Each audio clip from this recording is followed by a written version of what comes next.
countries across the region, that we ensure that mental health is very much part of, because we cannot distinguish physical and mental health.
make. Make.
Hello, Seth.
Hi, Eve. Can you hear me, Eve?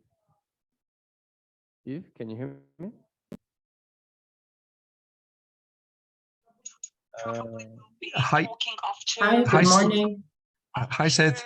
Oui. Well, Ok. Okay. Bien. Très bien. Nous t'écoutons. Très bien. Ok, ça va.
large country, digital technology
Շնորհակալություն մեր միջոցառմանը միանալու համար։ Մենք մոտ 5-10 րոպե սպասում ենք շրջակա փոխնախարարին եւ կսկսենք։ Մերսի։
Ողջույն բոլորին։ Նախ եւս մեկ անգամ շնորհակալություն եմ հայտնում, որ միացաք մեր միջոցառմանը, ոչ այդքան էլ հեշտ օրեր ենք ապրում, այնպես որ շնորհակալություն եւս մեկ անգամ։ Ուրեմն միջոցառումը իրականացվում է Հայաստանում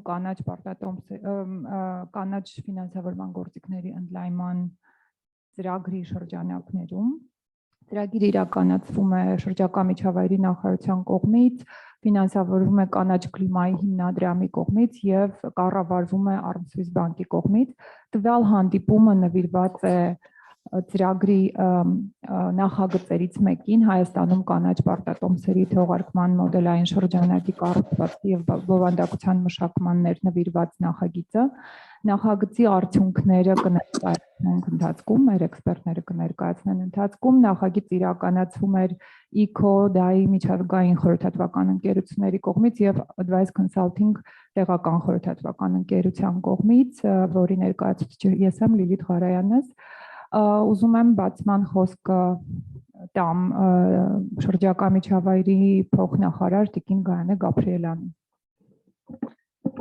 Շնորհակալություն եմ խնդրում։ Ես եթե թույլ տաք երկու բառ հայերենով, հետո կանցնեմ անգլերենի, քանի որ ասացին, որ մենք նաև ունենք հեռահար միացրած մասնակիցներ, եւ հետաբար ողջունում եմ բոլոր ներկաներին, առկա եւ հեռակա, եւ ուզում եմ ասել, որ ինձ համար թվով երկրորդ հանդիպումն է գործընկերների հետ եւ կարծում եմ, որ առաջի հանդիպումը բավականին արդյունավետ էր եւ մենք բավականին բովանդակային քննարկում ունեցանք եւ առանձնացրինք բոլորիս համար կարեւոր ուղղություններ եւ հաշվի առնելով, որ դրան հաջորդել է Հայաստանի ներկայությունը կանաչ կլիմայական հիմնադրամին, մենք նաեւ քննարկել ենք եւ նոր մեզ համար հնարավորություններ ենք արձանագրել, Տիգը եւս ներկայացված է եղել միջոցառմանը Կորեայում եւ կա դրա վերաբերյալ հաշվետվություններ եւ որոշակի տեղեկատվական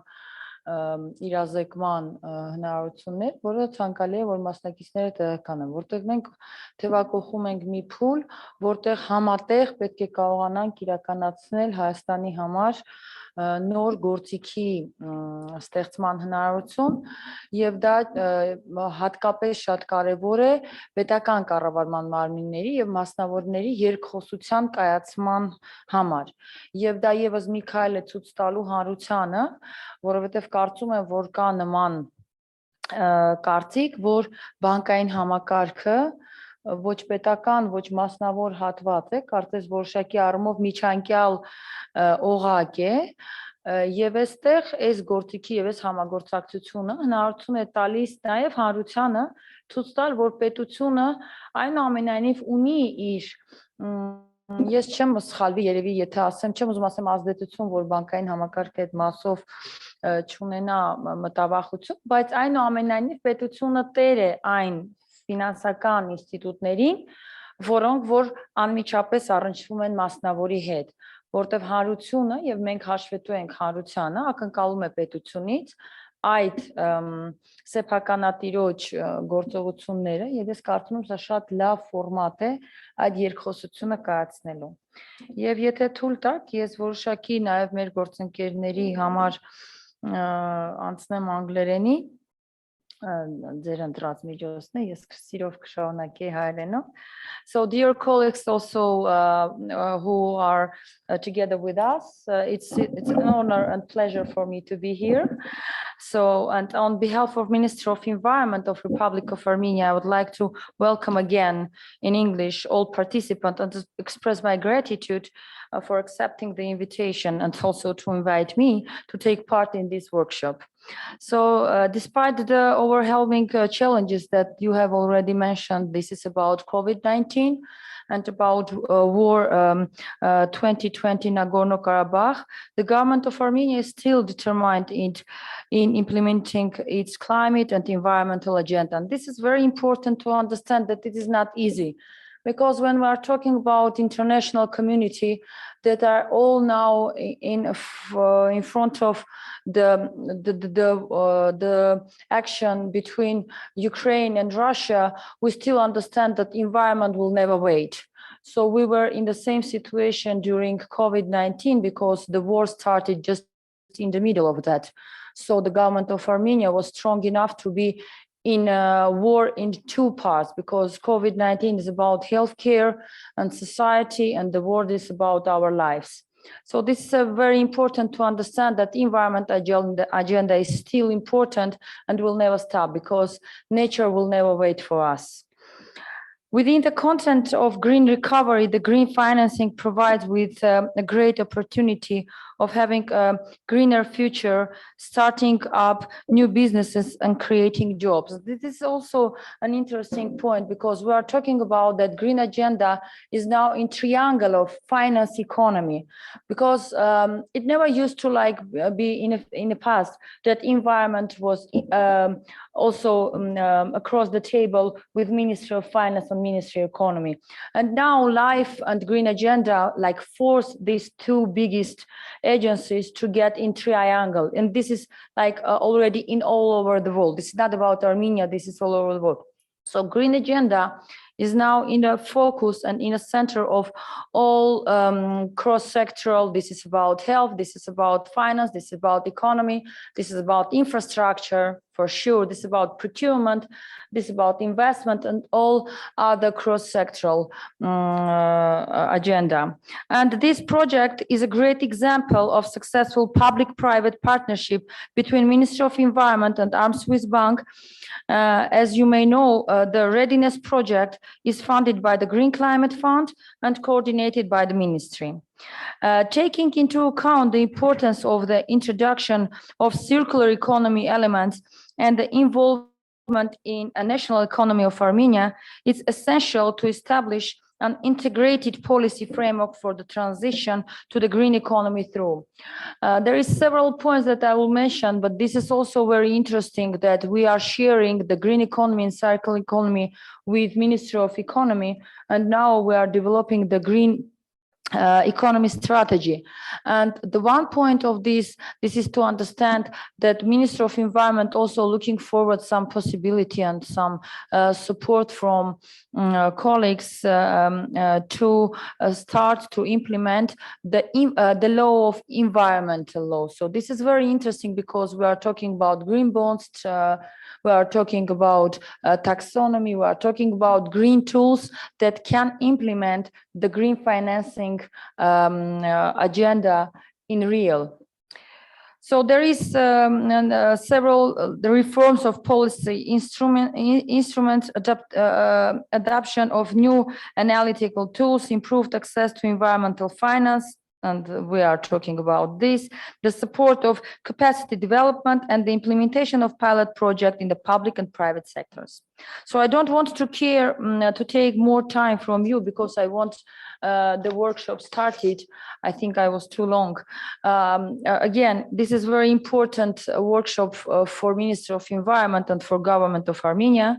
And green finance has a crucial role to play in working towards net zero and fight against climate change. This is about what we are going to talk in COP27. And I think the workshop is held at exact time that we can also take something from this workshop. Thank you very much. Ես բոլորին մաղթում եմ արդյունավետ աշխատանքային օր։ Ես միանգամից ներողություն խնդրեմ, որ մի պահ ձեզ լքելու եմ եւ հետո կրկին վերադառնալու եմ, բայց ինձ համար սա շատ հետաքրքիր օրակարգ է եւ բոլորիս մաղթում եմ բարի քննարկում։ Շնորհակալություն։ Խոսքը փոխանցենք պարոն Արամ Մակարյանին, որը Armswiss բանկի փոխտնօրենն է եւ նաեւ համակարգել է Հայաստանում կանաչ ֆինանսավորման գործիքների ընդլայնումը ծրագիրը։ Ողջույն բոլորին։ Շնորհակալություն հրավերը ընդունելու եւ այսօր այս միջոցառմանը ներկա գտնվելու համար։ Ես պատրաստել եմ կարճ զեկույց, որով ներկայացնելու եմ մի քանի րոպեից ընդհանուր այս ծրագրի բոլոր փուլերը, թե ինչ ենք մենք իրականացրել, բայց մինչև դրան անցնելը կցանկանայի մեր շնորհակալությունը հայտնել մեր բոլոր գործընկերներից, իդեմս շրջակա միջավայրի նախարարությունից, որովհետև այս ծրագրի կառավարումը, երբ որ Armswiss բանկը սկսեց, սա մեր համար նոր գործընթաց էր, նոր բնույթի գործունեություններ, մարտահրավեր էր, որովհետև նախկինում նման կարևորության ծրագրի կառավարման փորձ չկար, բայց վստահություն եղավ շրջակա միջավայրի նախարարության եւ կանաչ կլիմայի հիմնադրամի կողմից եւ կարծում եմ, որ պատվով կատարեցինք այս ծրագիրը, որը մի քանի օրից կվերջանա, սա նախավերջի միջոցառումն է այս ծրագրի շրջանակներում եւ եւս մեկ անգամ շնորհակալություն եմ մեր բոլոր գործընկերներից, կառավարման խորհրդից, իդեմս կենտրոնական բանկի եւ էկոնոմիկայի նախարարության եւ շրջակա միջավայրի նախարարության մեր գործընկերների, որ միասին արդյունավետ աշխատանք ենք ունեցել։ Այժմ փորձեմ ծրագրի մասին ներկայացնել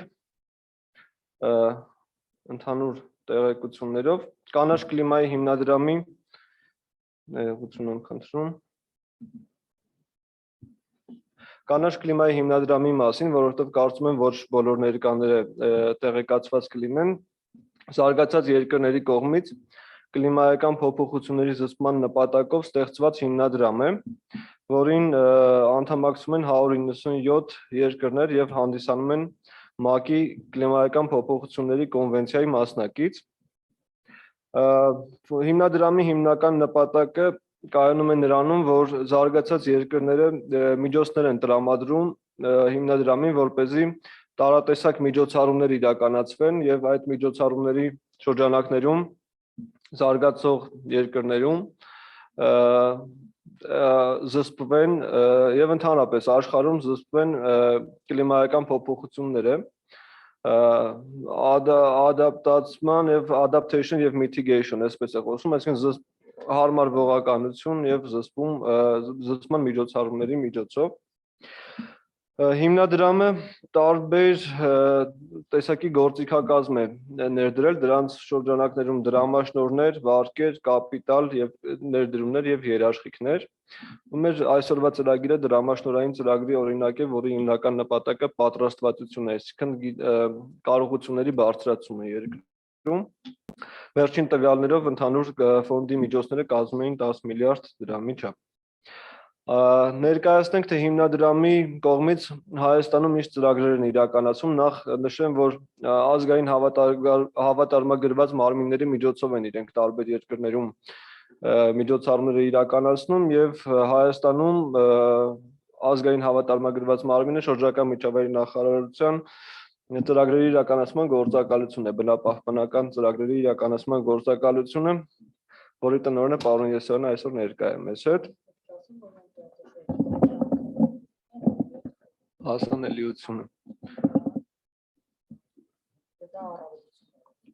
Շատ լավ։ Այս պահին թվով 5 նախագիծ է իրականացվում Հայաստանում, ընդհանուր 116.4 միլիոն դոլար ծավալի, որոնցից նաև 4-ը հենց պատրաստվածության ծրագրեր են իրենցից ներկայացնում, ես այստեղ ներկայացրել եմ ծրագրերի ուղղությունները։ Եթե անդրադառնանք այսօրվա մեր ծրագրին, Scaling Up Green Finance Practices in Armenia, սա իր անգլերեն անվանումն է, նպատակը Հայաստանում կանաչ ֆինանսավորման փորձի բարձրացումն է, կարողությունների բարձրացումը։ Ծրագիրը մենք մեկնարկել ենք 20 թվականի մայիսին, մոտ 30 ամիս է տևել ընդհանուր առմամբ, բյուջեն ծրագրի 664,000 ԱՄՆ դոլար, որը ամբողջությամբ ուղղվել է պատրաստվածության ծրագրերին, ինչպես այսօրվա ենթածրագիրը, որ իրականացվում է։ Շահառուները եւ պետությունները, եւ մասնավոր հատվածը, եւ ֆինանսաբանկային հատվածը, որովհետեւ երբ որ ես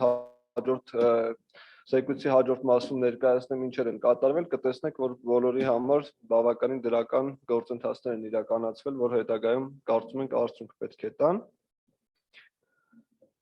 Եվ ինչպես այստեղ նշված է, ավարտը, եւ շատ կարևոր բան, ծրագրի կառավարման ընդհանուր այս մեր ծրագրի կառավարման կառուցվածքի մասին Կանաչ կլիմայի հիմնադրամի կողմից ՄԱԿ-ի գրասենյակն է, որը որ համակարգում է, այսինքն մենք իրենց հաշվետու ենք, ներկայացնում ենք, ինչ ենք իրականացնում եւ այլն։ Մեր այս ծրագիրը ունի կառավարման խորհուրդ, կառավարման խորհրդի նախագահ Տիկին Գաբրիելյանն է եւ նաեւ խորհրդի անդամներ ունենք Կենտրոնական բանկից եւ շրջակա միջավայրի նախարարության ծրագրի իրականացման գործակալությունից եւ էկոնոմիկայի նախարարությունից։ Այսինքն Առողջույց բանկը ինչ միջոցառումներ իրականացնում է, նաեւ հաշվետվություն է ներկայացնում կառավարման խորհրդին եւ կանաչ կլիմայի հիմնադրամի կողմից լիազորված կազմակերպությանը։ Այս ընթացքում համագործակցել ենք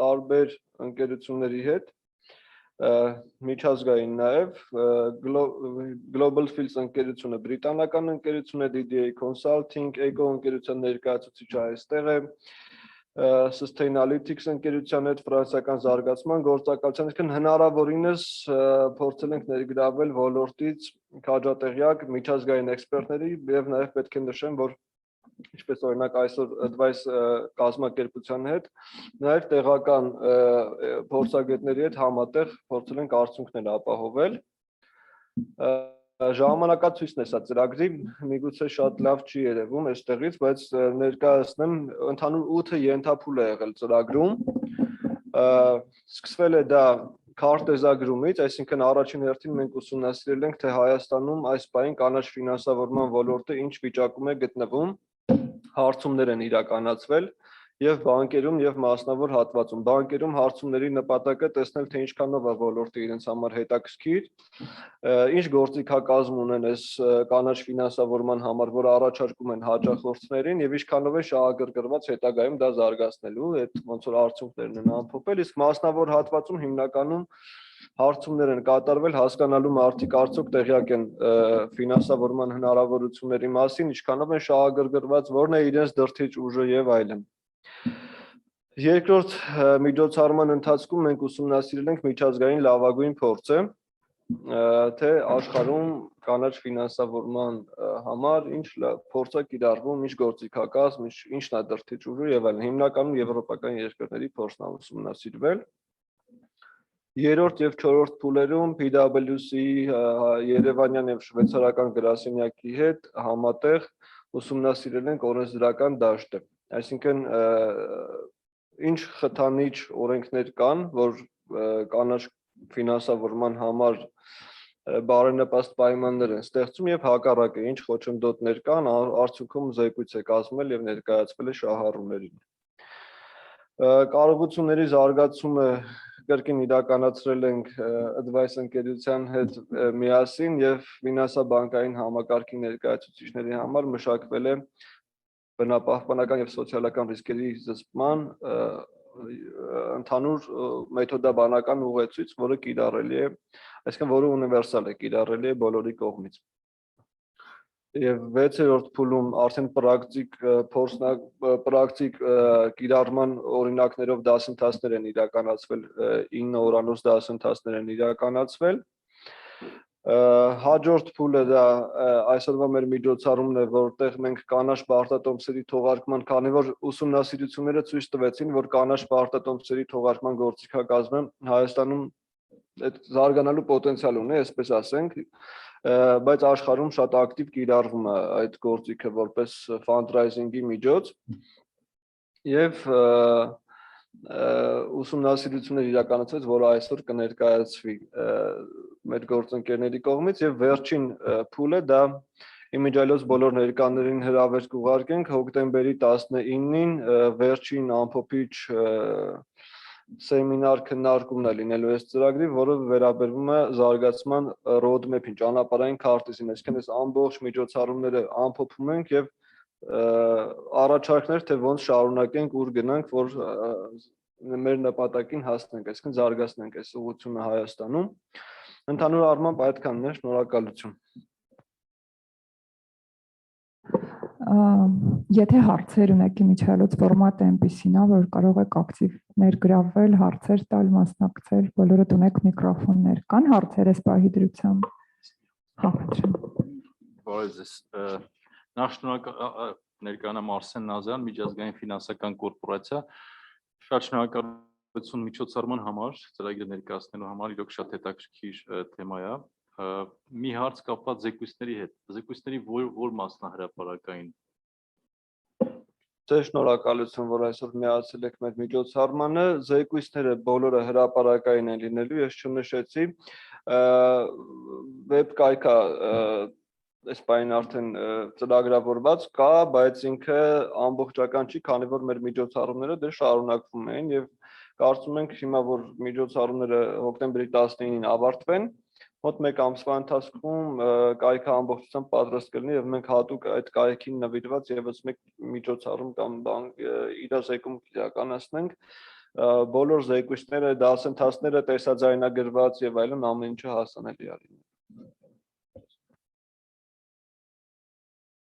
Ինչպես արդեն նշել ենք, այս կոմպոնենտը, այս ենթանախագիծը նվիրված էր կանաչ պարտատոմսերին եւ նախագծի շրջանակներում նախ եւ առաջ իրականացվել են մի շարք դասընթացներ, սեմինարներ նվիրված կանաչ բոնդերի թեմային, կանաչ պարտատոմսերի թեմային, շատերդ մասնակցել եք ֆինանսական սեկտորը մասնավորապես։ Եվ ամենակարևորը նախագծի ընթացքում մշակվել է այսպես կոչված framework, գործիքակազմ, որը օժանդակելու է ֆինանսական կառույցներին թողարկել բոնդեր, ինչպես նաև մի շարք միջազգային կառույցների հետ կապեր են ստեղծվել, որոնց միջոցով բանկերը կկարողանան թողարկել միջազգային շուկաներում կանաչ պարտատոմսեր, մասնավորապես երկու բանկերին հայաստանյան օժանդակություն է տրամադրվել այս թեմայով, ինչպես արդեն նշել եմ, ICO ընկերությունը, որի ներկայացուցիչը Սեթն է,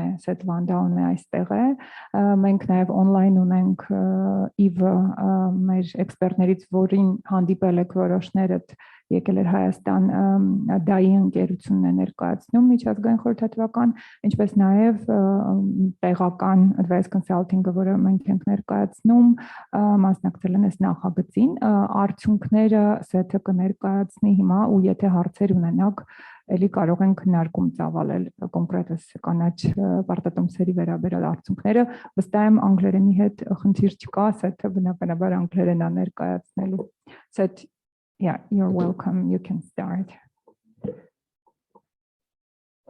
You're bringing up the presentation. Great. Thank you. I speak zero Armenian, so I will speak in English. I do speak some Russian for those of you more comfortable in Russian at the coffee break if you'd like to discuss. I also speak Georgian if anybody happens to speak Georgian, but that's less likely. I have control. Great, thank you. Well, thank you very much, all of you, for attending today. And thank you. I think a lot of these the folks in the room have already been involved in the process and participating in workshops that we have undertaken online. It's really a pleasure to be here today. It's actually my first time in Armenia, which is shocking. I have planned to come many times, but it always somehow fell through because of COVID, because of other things. So it's really a great pleasure to be here with you all. My name is Seth Landau. I am a principal consultant and actually head of consulting for ECO. We are a firm that specializes in developing projects and developing financial proposals, things like that for the international market related to climate finance. We do a lot of work with the GCF as well as with other donors and as well as IFIs. I'm going to just give a brief presentation about green bonds in general and also what we've done for this assignment. It will also speak to your question, what's publicly available, as we have developed some tools and some resources for all folks in the room. And I'll get to that in just a second. Online with me are a few of my colleagues, including Yves Beckhardt, who is, you see his name up there. He's really a specialist based in Luxembourg, who's been developing green bonds for a number of sovereign entities and also commercial entities. And he will be online also to answer questions and to explain a little more about the ecosystem during the question and answer period, if you all have it. And we can, but you can also ask me, of course. I also have other colleagues online who I'm not going to name check everyone, but yeah. So okay, so a few words about the general aspects of green bonds.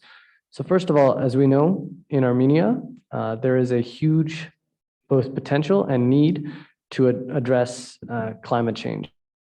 We're talking about billions in investment required for renewable energy, for even combined cycle gas turbine power plants, energy efficiency in buildings, industry, et cetera. So and most of these actually investments are probably profitable, but there's a huge need for investment. So one of the instruments that's currently growing on the international market and could be quite interesting for Armenia is green bonds.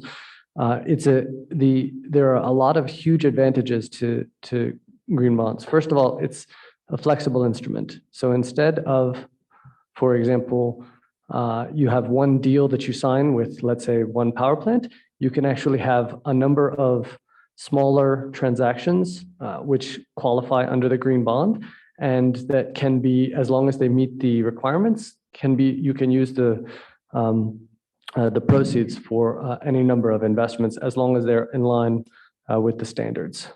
Generally speaking, they're lower cost. So the ticket cost, the coupon cost is lower. You have lower cost of capital and potentially longer period of repayment. And then on the international market, it's really a growing area. And so there's possibility of accessing international capital. Furthermore, for companies or for banks, not just banks, but general companies, it increases the transparency of the institution, is probably nice for marketing purposes, which we don't want to forget. And additionally, and I don't know if there are folks from the utility in the room, but actually utilities are using green bonds internationally to raise capital for greener projects, which is quite an interesting aspect.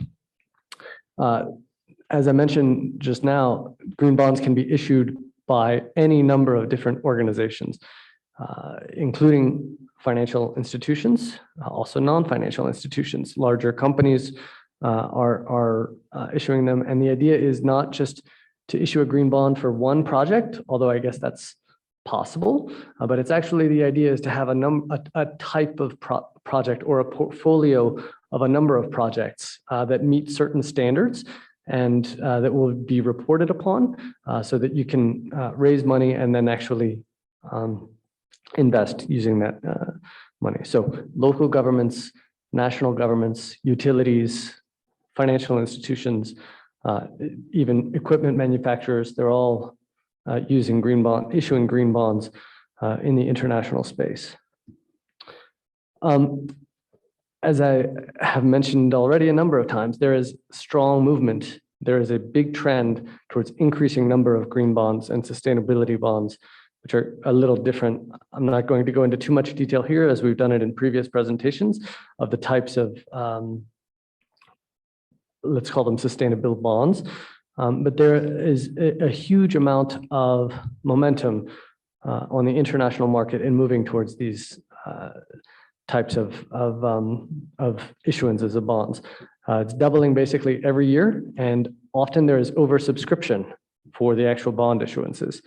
This is reflecting, as you all know, I'm certain, the pressure from citizens, from governments, et cetera, to have financial institutions and other large companies to green their portfolio of investments.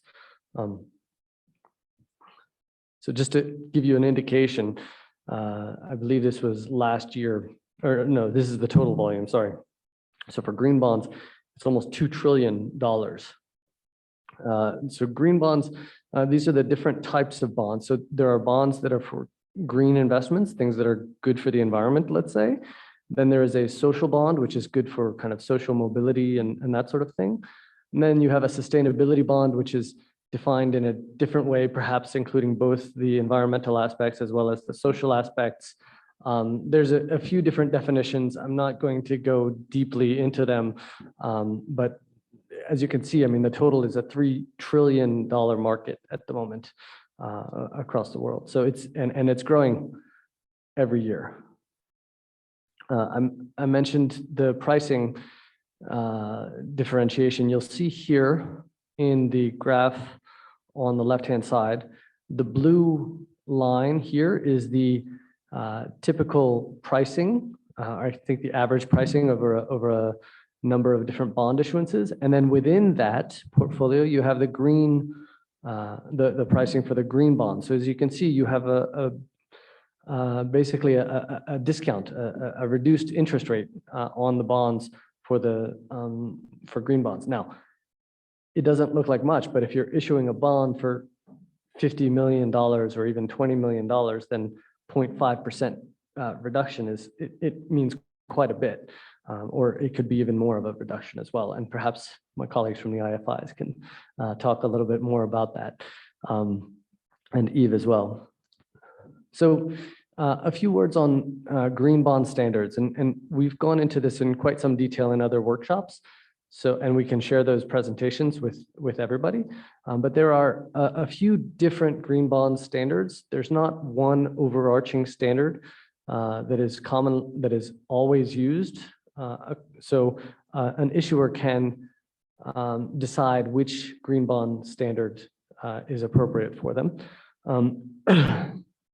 But basically there are different, amongst the different standards, there are different project categories, different reporting requirements. So do you have to issue a report on how you've spent the money and what are the results every year, or is that optional? And then there are also different requirements for external review. That's external review before the issuance of the bond to ensure that the processes are in place, and then actually verification after the issuance of the bond to make sure that the money was indeed spent in line with the standard and in line with the framework which was proposed. There are a number of accredited external reviewers. We've actually put a couple of banks in touch, and one of the second party opinion organizations actually participated in a workshop. I hope some of you were able to participate in that workshop, but we can put you in touch with that organization, actually with 2 or 3 verifiers and second party opinion providers if you're interested in issuing a green bond. So just a bit on the process, and I don't have a lot of time, so I'm not going to go through a huge amount on this, but the idea here is the first aspect is to look at what are the types of projects, what are they, and can you read that? Maybe it's a little, I'm not sure how I can increase the size. Sorry, I'll just speak to it. So the first is to look at the types of investments which your institution would like to make, then to actually set up a green bond framework, which sets out the minimum requirements for any investment to be included in the bond.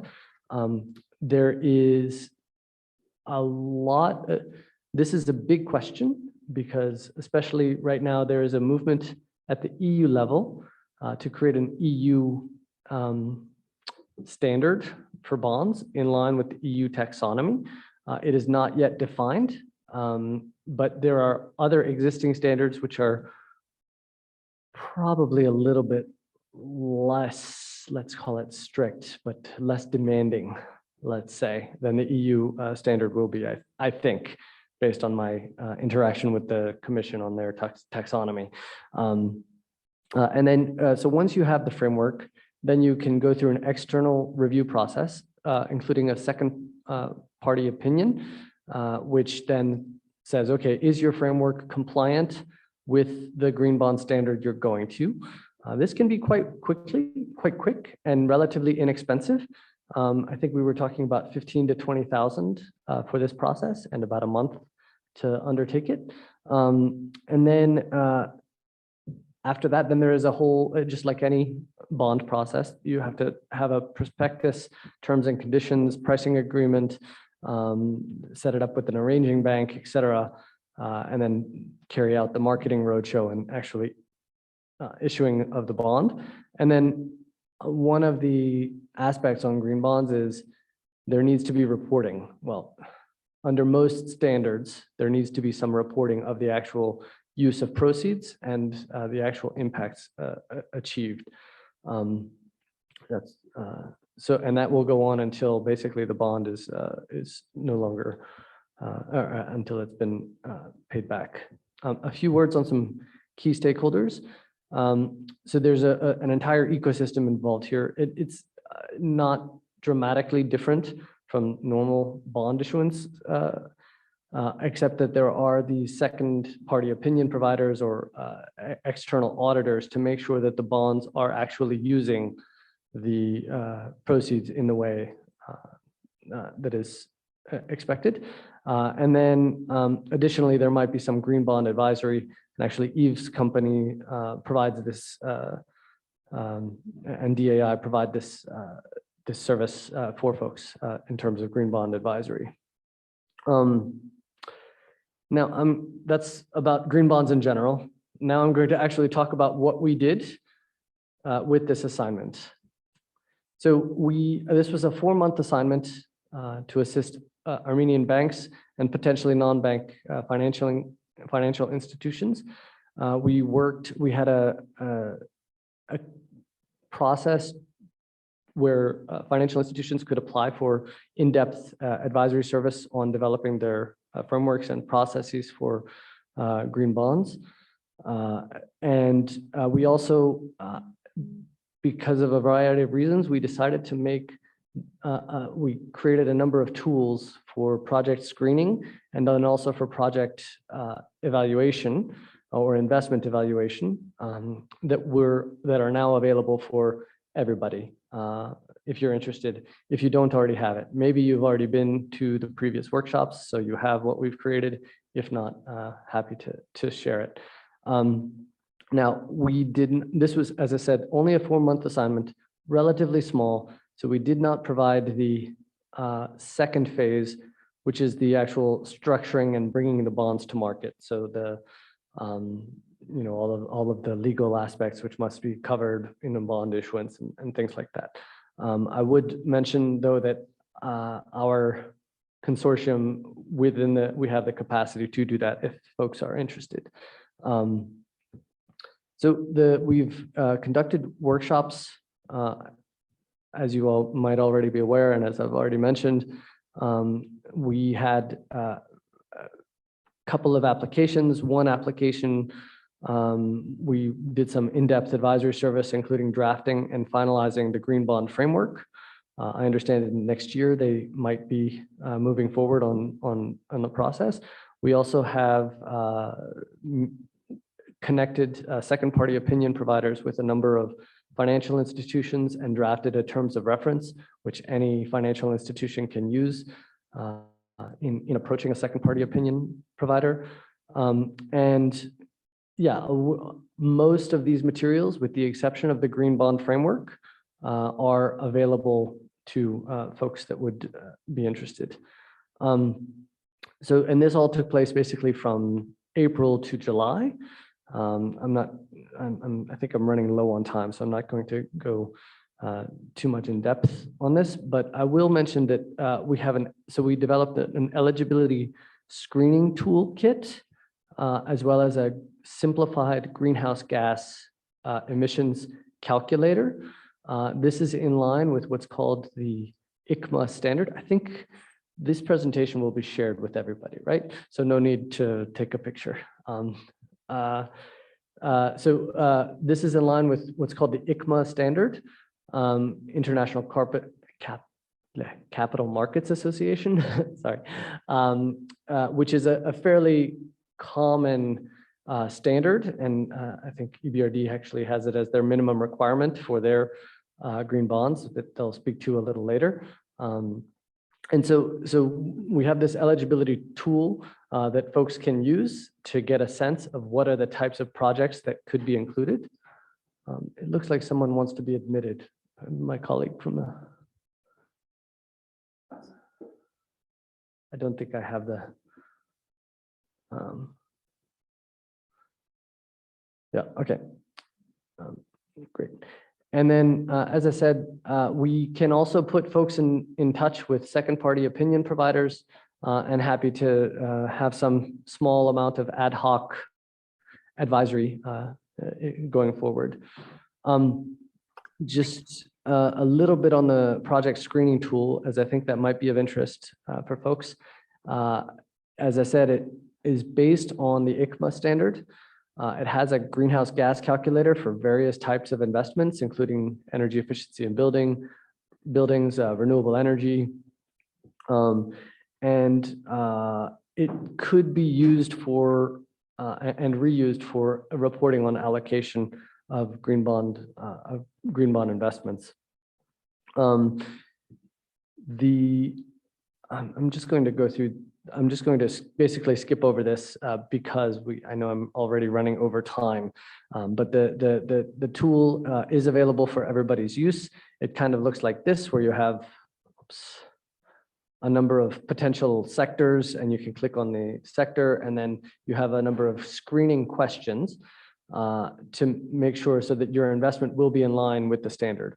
Where if in these green areas, if the answer is no, then that means that the project could not be included in the green bond portfolio under the ICMA standard. There might be other standards, for example. Well, I don't know. I'm not going to name specific standards. There might be some standards where it's allowable, but not under the ICMA standard. Other useful outputs of the assignment, and all of this basically is available. We did develop a general green bond framework that can give you an idea of what you as an organization would need to put into your green bond framework. It would have to, of course, be adjusted to your organization. We also have a report on the role of second party opinion providers, both pre and also post issuance of the green bond, as well as a template for procurement and a terms of reference that you can use. And then, as I already mentioned, we had the screening tool and greenhouse gas calculation tool, which can be useful, especially in organizations that you might not have an internal engineering department that can develop these things yourself. So hopefully this could be useful. So that's it from my side. My contact information is on the screen, as are the contact information from DAI and Eve, and a couple other colleagues, including Lilith, who's a part of the team, and Vanessa. don't have yours up there, but you can get in touch with Vanessa also via Lilith. That's it from me. I don't know if we want to do coffee now and then come back for questions and answers, or Seth, do you mind if I just complement two aspects? I don't know if you can hear me well. yes, we hear you well. Go ahead. Very good. I just wanted to add just one aspect on the slide 20, which is just the one before this one, which is, I think, important for the people who are thinking about launching green bond. 20 is just the slide before the contact. Yeah, this one.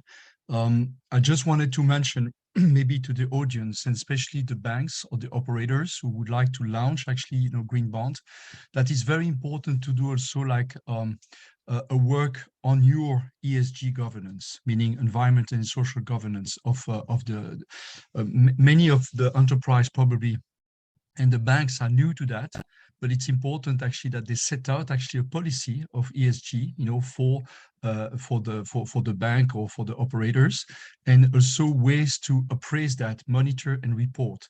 Many of the world companies now emit what we call an ESG report every year, which shows, the progress that they are doing to try to become carbon neutral, and the progress that they are doing to do, to align some of the processes, in line with like climate change mitigation and also like energy transition. That is one thing I wanted to mention. And maybe just very quickly, if you can go back to the ecosystem of emitting green bond, I think it's about 5 slides though before. And I just wanted to mention something about the interplay between, let's say, the regulator, the stock exchange, and this one, yeah. Maybe I just take 2 minutes, to delve into this. Of course, a green bond is very much like a normal, bond. It is an emission which is done, on a stock exchange. In this case, actually, the world's largest stock exchange for green bond is the Luxembourg Green Exchange, but there is also the London Sustainable Exchange, there is the Nasdaq Sustainable Exchange, etc. And so you need to choose actually in which stock exchange you are going to do that.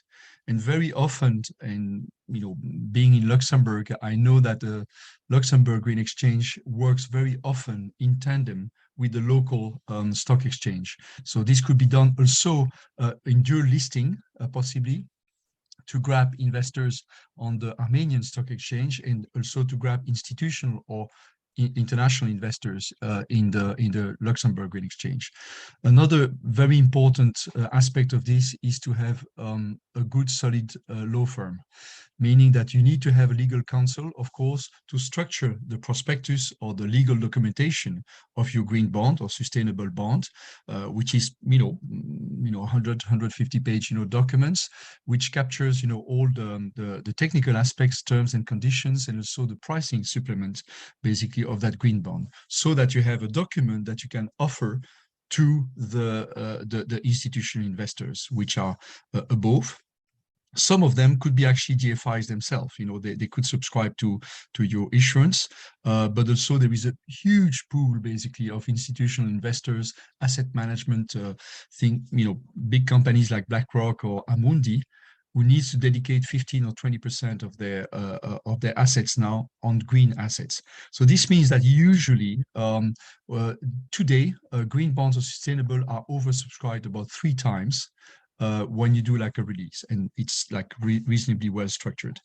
And of course, as you mentioned, Seth, there is the role of the SPO and external auditor. You need to have a ex ante before actually the issuance. You need to have the second party opinion, but after also you release or you issue the bond, you need to have a yearly reporting to show that you are on track, that the use of proceed actually fit with the eligibility criteria or the category of green, bond eligibility that you have released the bond upon. So that's all what I wanted to say. And basically, the issuance could be done actually by any actors, operators or banks, but sometimes you need to have a local securitization firm in Luxembourg, London, or whatever, or create a special compartment that will allow to have more like a local Luxembourg or London presence, which is sometimes the process of the roadshow and of distribution. Voila, that's all what I wanted to add on this. Thank you, Seth. Great, thank you. So that's all from us. I will hand it I back just over. wanted to add something. Ուզում եմ շեշտել, որ նախագծի ոչ այս նախագծի, բայց ծրագրի շրջանակներում մշակվել են ESG guideline-ներ, environmental and social guidelines, իրանք մենք բոլորին ըստ էության, բոլոր ֆինանսական կառույցներին ուղարկել ենք, դա բաց ինֆորմացիա, այսինքն դա բավականին մանրամասն նկարագրված փաստաթուղթ է, որ դուք կարող եք օգտագործել, տեղայնացնել, բայց ինքը որպես փաստաթուղթ արդեն մի 80%-ով մշակված է, ուղղակի եթե անհրաժեշտ է կարող եք տեղայնացնել յուրաքանչյուրը ձեր բանկում կամ վարկային կազմակերպությունում, եթե անհրաժեշտություն, այսինքն կայքում լինելու է այսպես թե այնպես, եթե կա անհրաժեշտություն, կարող ենք նաև անձամբ ուղարկել, եթե ինչ-որ մեկը կարիք ունի, բայց բավականին մեծ աշխատանք է արվել, էլի միջազգային էքսպերտների եւ տեղական մեր այս դեպքում ասածս այն է, որ even նշում էր, որ օրինակ այդ ESG guideline-ների կարիքն էլ կունենաք, դրանք կան, մնում է դրանք տեղայնացնել, սա ուզում էի շեշտել։ Շնորհակալություն։ Հարցեր եթե կան մեր գործընկերներին։ Մինչև սուրճի ընդմիջմանը գնալու ուղղակի մի բան կուզեի կիսվել, այսինքն եթե հարցեր չկան, մենք պրակտիկորեն այս ենթամիջոցառումից հետո ինչ հասկացանք եւ ինչ ենք տեսնում։ Առաջինը նա է, որ ինչպես I'm sorry, just in Armenian, ինչ ենք տեսնում, որ աշխարհում ամենաշատ ուղղությունը բոնդերի դա green բոնդերն են, այսինքն աշխարհով մեկ դա շատ հայտնի ծավալված գործիքակազմ է, որը որ բոլորը կիրառում են, բայց չգիտես ինչու մեր երկրում հələ մենք դա չունենք, այսինքն մի հատ նախադեպ ունենք, բանկերից մեկը թողարկել է, բայց ծավալը ինչու այդ մի դեպքն էլ մենակ մի կազմակերպության կողմից է subscribe եղած, այսինքն այն էֆեկտը չի ստացվում, որը որ պետք է։ Դրա համար ոնց որ արդյունքները ցույց են տալիս, որ պրակտիկորեն եթե մի հատ այդ process-ով անցնեն ֆինանսական կազմակերպությունները կամ նույն մասնավոր կազմակերպություններն էլ կարան այդ նույն process-ով անցնեն, բոնդեր թողարկեն իրենց ներդրումների համար։ Այս միջոցառման ընթացքում մենք բոլոր փուլերով անցել ենք ու պրակտիկորեն բանկերից Unibank-ներ հետաքրքրություն հայտնել այդ process-ով անցնելու համար, որպես real case, ասենց ասեմ, ու հաջողվել է Margaret-ն ստեղ ներկա է Unibank-ից, իրանք second party opinion-ը նաև ստացել են այս process-ի ընթացքում։ Ուղղակի բոլոր այդ թվում նաև մեր բանկի եւ մնացած ֆինանսական կազմակերպությունների համար սա ուղղակի մի հատ հնարավորություն էր, որ տեսնենք ընդհանրապես դա ինչ է Իրանից ներկայացնում այդ green bond-երի փուլերը, ունեցանք գործիքակազմ, որը մեր գործընկերները տվել են, մենք կայքում կհրապարակենք, այսինքն հաշվետվությունների ձև, framework կազմելու ձև, որը որ բաղկացուցիչ մասերն են, այս green bond-եր թողարկելու համար եւ երրորդ ամենակարևորը, որ կոնտակտներ ունեցանք նաեւ միջազգային SPO-ների հետ, այսինքն այդ երկրորդ անկախ կարծիք են հայտնում, երբ որ դու ներկայացնում ես այդ green bond-երի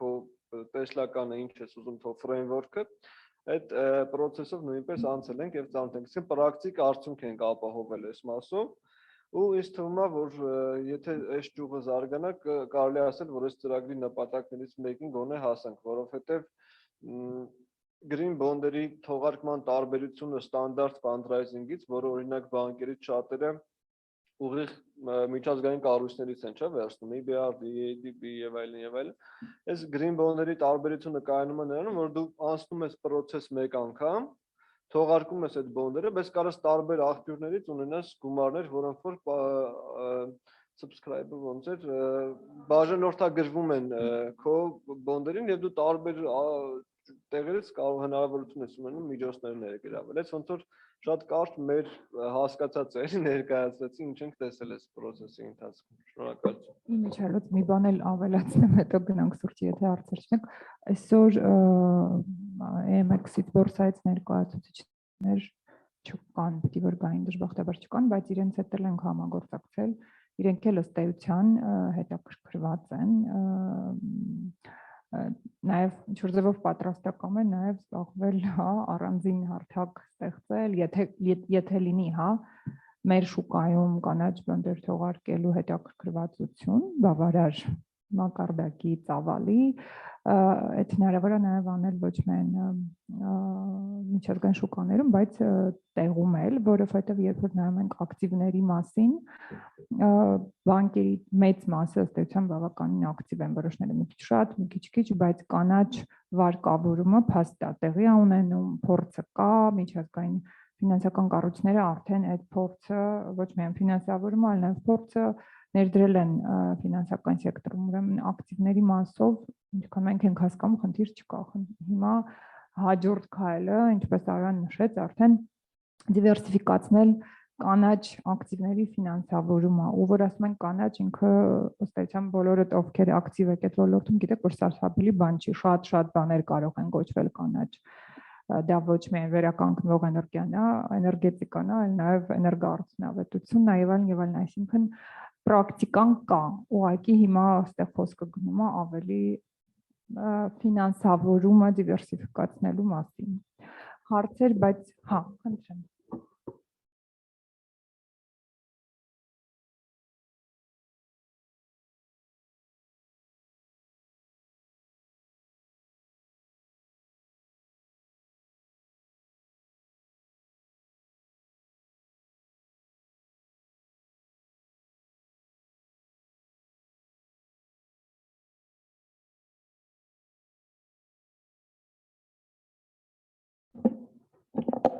Շնորհակալություն, մասնավոր հատվածի հետ աշխատանքները հաջորդ փուլն են իրանցից ներկայացնելու, որովհետև այս միջոցառման կոնկրետ այսօր ինչին որ նվիրված է, իր նպատակը ինչն էր, որ ֆինանսական համակարգում պրակտիկ մի հատ process-ի պատկերացում ձևավորվի, այսինքն կանաչ բոնդեր թողարկելը իրանից ինչ է ներկայացնում, ինչ հնարավորություններ կան այդ միջոցով գումարներ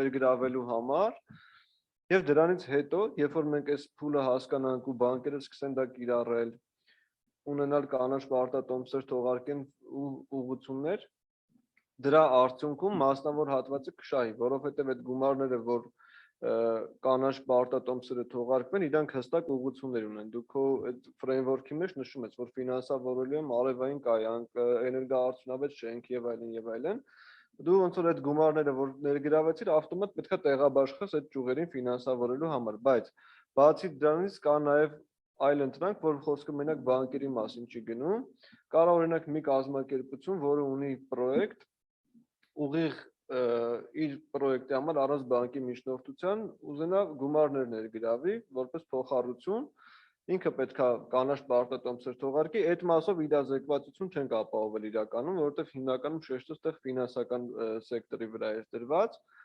բայց դա նույնպես իհարկե կարևոր ճյուղ է, որը որ ինձ թվում է արդեն առանց մեզ, բայց այդ կայքը երբ որ լավ ոնց որ պրոմոթ արվի, մարդիկ տեսնեն կամ պրակտիկորեն մի քանի դեպքեր ունենանք, արդեն դա նաև կշարունակվի այդ մասով, իսկ էկոնոմիկայի նախարարության օգնությունը այդ մասով ինձ թվում է բնականաբար կարա լինի տարբեր ձևերով, ասենք, չգիտեմ, հիմա էլ բավական աշխատանք գիտեմ, որ կատարվում է այդ green taxonomy-ի մասով կենտրոնական բանկի կողմից եւ այլն, հիմա կոնկրետ չեմ կարող ասեմ ինչով, բայց բնականաբար հայ ինչ-որ խրախուսումներ կարող լինեն այդ ոլորտներում ինվեստիցիաները անելու համար եւ այլն, որտեղ որ օգուտ կստացվի։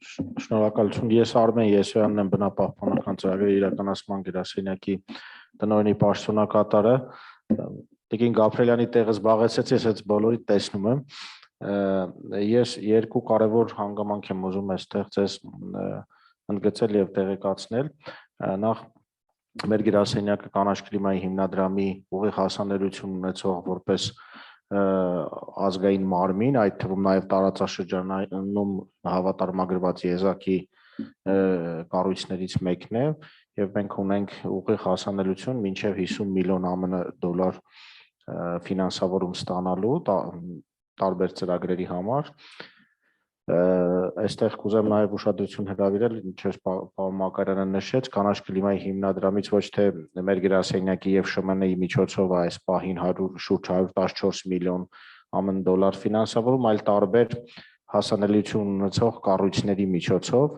այս պահին դա ընդհանրական Հայաստանի Հանրապետության համար հատկացված ֆինանսական միջոցների չափն է։ Ինչ վերաբերվում է կանաչ պարտատոմսերին, ապա ես ուզում եմ դες տեղեկացնեմ, որ իթիվս մեկ հաջողված փորձի, որը Ամերիկյան բանկի հետ կապված պարտատոմսերի թողարկումն է, մենք ինքներս մի աջակցության process-ում ներգրավված ենք եղել, դա Հայաստանի էլեկտրացանցեր փակ բաժնետիրական ընկերության ցանկությունն էր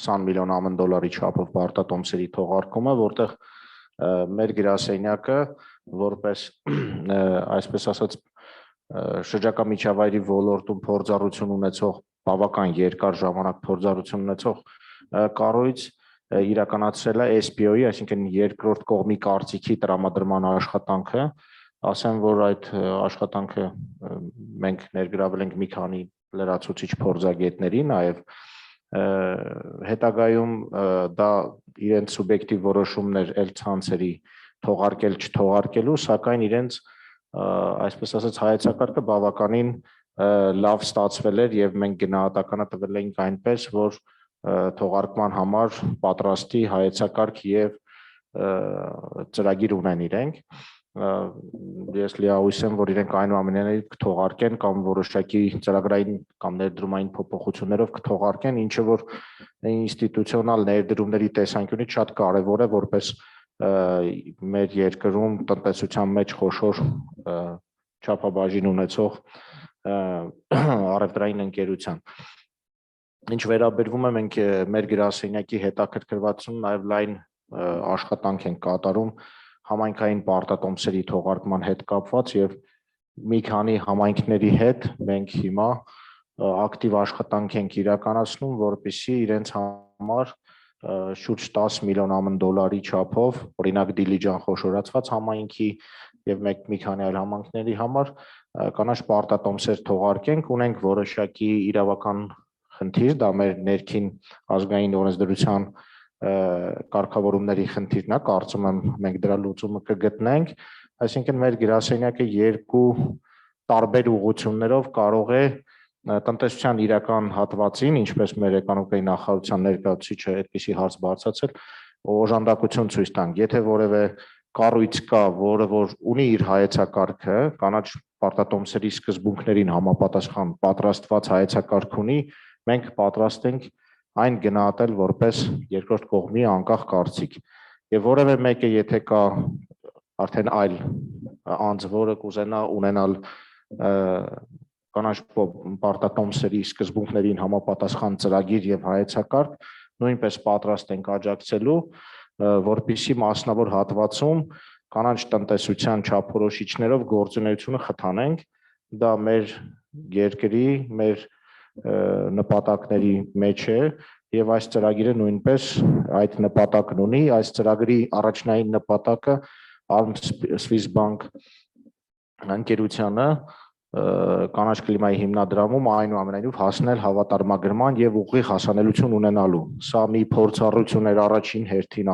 Swiss Bank-ի համար, երկրորդ հերթին բոլոր ֆինանսական կառույցների եւ այն ստեղծված փաստաթղթերը եւ ներկայացումները աշխատանքային, որոնք որ պատրաստ է, դա մեր համար իմ բոլորիս գրեթե համար նորություն կարող է լինել եւ մեզ կրթելու մեր յուրաքանչյուրի ընկերությունները կամ թիմը կրթելու, զարգացնելու մեծ հնարավորություն է, ուստի եւ խնդրում եմ ավելի ակտիվ լինել, մենք պատրաստ ենք մեր աջակցությունը ձեզ տրամադրել։ Շնորհակալություն։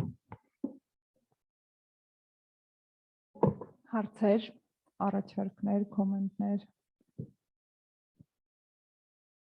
Սուրճի ուրեմն ընդմիջման գնանք։ Ներողություն եմ խնդրում, նաև ֆինանսական հատվածին շատ կարևոր է, որ մենք երբ որ դիտարկում եմ ներկայումս համայնքային պարտատոմսերի հնարավորություն, երբ որ մենք այդ կետին կհասնենք, դա ֆինանսական շուկայի համար նոր ներդրումներ կատարելու տենց լայն դաշտ է բացում եւ դուք ինքներդ կարող եք տարբեր ֆինանսական վարկային միջոցներ տրամադրելու փոխարեն արդեն ձեռք բերեք մեր համայնքների թողարկած պարտատոմսերը այդ կետին հասնելու պարագան, որոնք ավելի վստահելի են, ավելի կայուն են, երաշխավորված են, այնուամենայնիվ մենք մեր համայնքները ավելի կայուն երկար կյանք կունենան, քան ցանկացած նոր ստեղծվող ընկերություններ, ովքեր կուզենան թողարկել պարտատոմսեր։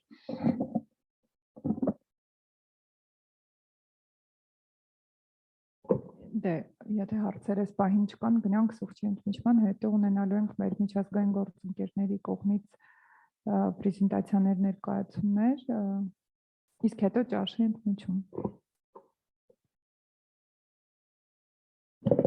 For those online, we're going to take a 10-minute break, 15-minute break, and then come back with presentations from IFC and EBRD on their work with green bonds.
Հարգելի գործընկերներ, երևի շարունակենք։ Մենք նաև լանչ ենք ունենալու ու լանչի ընթացքում կկարողանանք շարունակել մեր շփումը ոչ ֆորմալ միջավայրում։ Հիմա պիտի խնդրեմ մեր գործընկեր միջազգային ֆինանսական կորպորացիայի ներկայացուցիչ պարոն Արսեն Նազարյանը, շնորհակալ ենք նախ որ միացաք եւ կցանկանայինք մի քիչ դուք էլ կիսվեք թե ձեր կազմակերպությունը ինչ պլաններ ունի այս շրջանակներում, հա, կանաչ տնտեսության շրջանակներում։ Մեծ հաճույքով խնդրելու կարիք չկա, ես պիտի խնդրեմ, որ ես եմ շնորհակալ, որ հրավիրել եք եւ անկեղծ ասեմ շատ ուրախ եմ եւ ողջավորված եմ, որովհետեւ դուք այդ առաջամարտիկի դերն եք կատարում ու շատ կարեւոր առաքելություն եք վերցրել եւ հաջողությամբ կարելի ասել արդեն կատարում եք։ Դա գիտելիքի եւ մշակույթի հարցն է, որը անկախ նրանից տեխնիկապես ուր կհասնենք մենք կիրառման հարցում, հա, այս գիտելիքի եւ փորձի ամենադժվարը բայց process-ը սկսելն է, որովհետեւ նոր քննարկում ենք իմ գոլեգայի հետ, երբ որ միջազգային ֆինանսական կորպորացիան ասենք մի 10-15 տարի առաջ իր ներդրումային պրոյեկտների քննարկման ժամանակ բարձրացնում էր բնապահպանական եւ սոցիալական կրիտերիաների հարցը, դա համարվում էր ավելորդ բյուրոկրատիա, ճոխություն, ավելորդ պահանջ, ավելորդ ծախս, գլխացավանք, ինչ ուզում եք անվանեք, շատ-շատերի համար 10-15-20 տարի առաջ կամ կորպորատիվ կառավարման, կորպորատիվ թափանցիկության հարցը համարվում էր շակերտավոր վայրենի պահանջ, էլի շատ անլուրջ մի քիչ sense այն ասած թիթիզություն էր համարվում, հա, ինչ կորպորատիվ թափանցիկություն, տնօրենների խորհրդում անկախ խորհրդի անդամ եւ այլն եւ այլն։ Այդ թվում նաեւ սոցիալական պահանջները։ Հիմա այդ ESG օրակարգը դարել է արդեն նոր իրականություն եւ անհրաժեշտություն եւ ես հարցներն եմ ուզում այդ կոնտեքստում քննարկենք, կանանչ պարտատոմսը շատ կարևոր թեմա է, բայց ել եմ ասում դուք սկսել եք մի process, որը կանանչ տնտեսության եւ այդ ESG բնապահպանական սոցիալական կառավարման չափանիշների մասին եք խոսում անուղղակիորեն եւ ամենակարևորը ՄԱԿ-ի կայուն զարգացման նպատակների մասին եք խոսում, որը էլի շատ դժվար օրակարգ է ու այդտեղ հանրային իրազեկման կարիք կա, գիտելիքի կարիք կա եւ ամենակարևորը մշակույթի ստեղծման կարիք կա։ Այսքանը որպես սկիզբ, շատ կարճ պատմեմ մեր ծրագիրը, ես ցավոք սրտի պաշտոնապես IFC ներդրումային թիմի կարծիքը հիմա չեմ կարող հայտնել, որովհետև դրա համար պատասխանատու է մեր ծրագրի գրասենյակ Արման Բարխուդարյանը, ցավոք սրտի չկարողացավ մասնակցել, Արման Բարխուդարյանը, հուսով եմ հաջորդ քննարկմանը երբ առիթ ունի ինքը կներկայացնի IFC-ին կանանչ պարտատոմսի թողարկման մասով ինչ ծրագրեր ունի եւ ինչ, այսպես ասած, ախորժակ ունի, հա, եւ ինչ պորտֆել ունի։ Ես ներկայացնում խորհրդատվական թիմը եւ ծրագիրը, որը կոչվում է ներդրումների աջակցման եւ խթանման, հա, ծրագիր երամյա, ընդ որում IFC գումարներով չի իրականացում, այլ դոնորների գումարներով եւ զուտ վերլուծական խորհրդատվական թիմ ենք հավաքել, փոքր, բայց ակտիվ եւ էկոնոմիկայի նախարարության հետ միասին եւ Enterprise Armenia-ի հետ միասին փորձում ենք հասկանալ այս պահին որ ոլորտները եւ որ ոլորտներում որ ենթավորորդները Հայաստանում պատրաստ են կլանելու օտարերկրյա ներդրումներ։ Առայժմ կարևոր չի կանանչ թե այլ, հա, կարևոր է հասկանալ օրինակ դեղագործության, գյուղատնտեսության, IT կամ մնացած ռեալ սեկտորներում ներդրումային գրավչությունը որն է եւ ինչպես են դա կարողանում տեղ հասցնել պոտենցիալ ներդրողներին ասել, որ ISSS ենթավորորդը հիմա պատրաստ է կլանել այսքան ներդրումներ այս պատճառներով, սրանք պատրաստ չեն այս պատճառներով եւ մասնավորի եւ պետության համար տալիս ենք ինֆորմացիա ու հարթակ, որ քննարկեն դա։ Բայց մեր հաջորդ խորհրդատվական ծրագիրը, որը հուսով ենք կսկսի շուտով, լինելու է հիմնականում կանանչ տնտեսության ոլորտում, կանանչ վերականգնման ու էլի կարևորում մենք կարևորում ենք, որ բացի ֆինանսավարկային կազմակերպություններից նաև ռեալ սեկտորը դրա մասին գիտելիք եւ մշակույթ ձևավորի, որ նույն լեզվով խոսենք, հա։ Ու էլի մենք նպատակ ունենք հարցը քննարկել նաև պրակտիկ տեսանկյունից, այսինքն եթե կանաչ, ապա որ ոլորտում, եթե ընդհանրենք շինարարության ոլորտում կամ դեղագործության, հա, ապա որ ենթավորոտը։ Ու այս այն դեպքն է, երբ որ ցանկացած նոր բանը, հա, գիտելիքի հետ առաջի փուլում չգիտես, հետո քեզ թվում է թե գիտես, հետո երբ որ փորձը սկսում է հասկանում ես, որ չգիտես, ու երբ որ մի քանի փորձից հետո նոր գալիս է իրական գիտելիքը եւ փորձը։ Ընտրել ենք երկու ոլորտ, կանաչ տրանսպորտ, էլեկտրատրանսպորտի եւ ենթակառուցվածքների հարցը եւ կանաչ շինարարություն, կամ շինարարություն այսպես ասած։ Ու հիմա իմ համար այսօրվա այս քննարկումը շատ կարևոր է ոչ թե խոսալու համար, այլ լսելու, հասկանալու համար, մեր ապագա գործընկերներին հասկանալու համար եւ հասկանալու համար պահանջարկը որպես խորհրդատվական թիմ, որը օգնում է կառավարությանը ձևավորել այդ կանաչ պրոյեկտները, որովհետեւ ցանկացած բոնդը գործիք է, հա, կանաչ պարտատոմսը գործիք է, sorry, I'm going only Armenian. Գործիքը շատ լավ է, բայց ավելի շատ կարևոր է հասկանալ այդ գործիքը ով, ինչպես եւ որտեղ է օգտագործելու։ Որտեղ ամեն գործիքի օգտագործման կոնկրետ փորձը բերում է այն հարցին, թե այստեղ կա կարճ ճանապարհ, կա, որ մենք միջազգային փորձից սովորենք։ Եվ IFC դերը ես կարևորում եմ այստեղ, որ մենք կարող ենք մեր փորձով կիսվել եւ ֆինանսավարկային կազմակերպությունների, բանկերի հետ եւ վարկային կազմակերպությունների հետ եւ բիզնեսի հետ եւ միջազգային կառույցների հետ քննարկելով կրկնորդում բացառելով կրկնորդումը, որ ասենք IFC-ն չանի այն բանը, որ EBRD-ին կամ ADB-ին կամ չգիտեմ այլ միջազգային կառույցներն են անում։ Շատ գործ կա, անելիքներ շատ են եւ այստեղ բոլորը անելիք ունեն, սա շատ եմ կարևորում ու այս համագործակցությունը շատ լավ առիթ է, որ մենք խոսենք թե ինչ ենք անում եւ ինչ ենք ուզում անել եւ ինչով կարող ենք օգտակար լինել։ Սահմանափակվեմ այսքանով, եթե հարցեր ունեն, մեծ հաճույքով կպատասխանեմ։ Շնորհակալություն։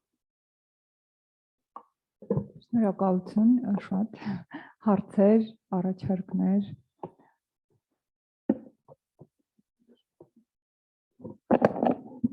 Շնորհակալություն։ Ես կուզենայի ավելի մանրամասն իմանայի, թե կանաչ տրանսպորտի հետ կապված դուք ինչ խորհրդատվական աջակցություն եք ցուցաբերում կամ ինչ ծրագրեր ունեք։ Զուտ նաև տեղեկացնեմ, որ շրջակա միջավայրի նախարարությունը ունի այս պահին ընթացքի մեջ երկու կարևոր ծրագիր,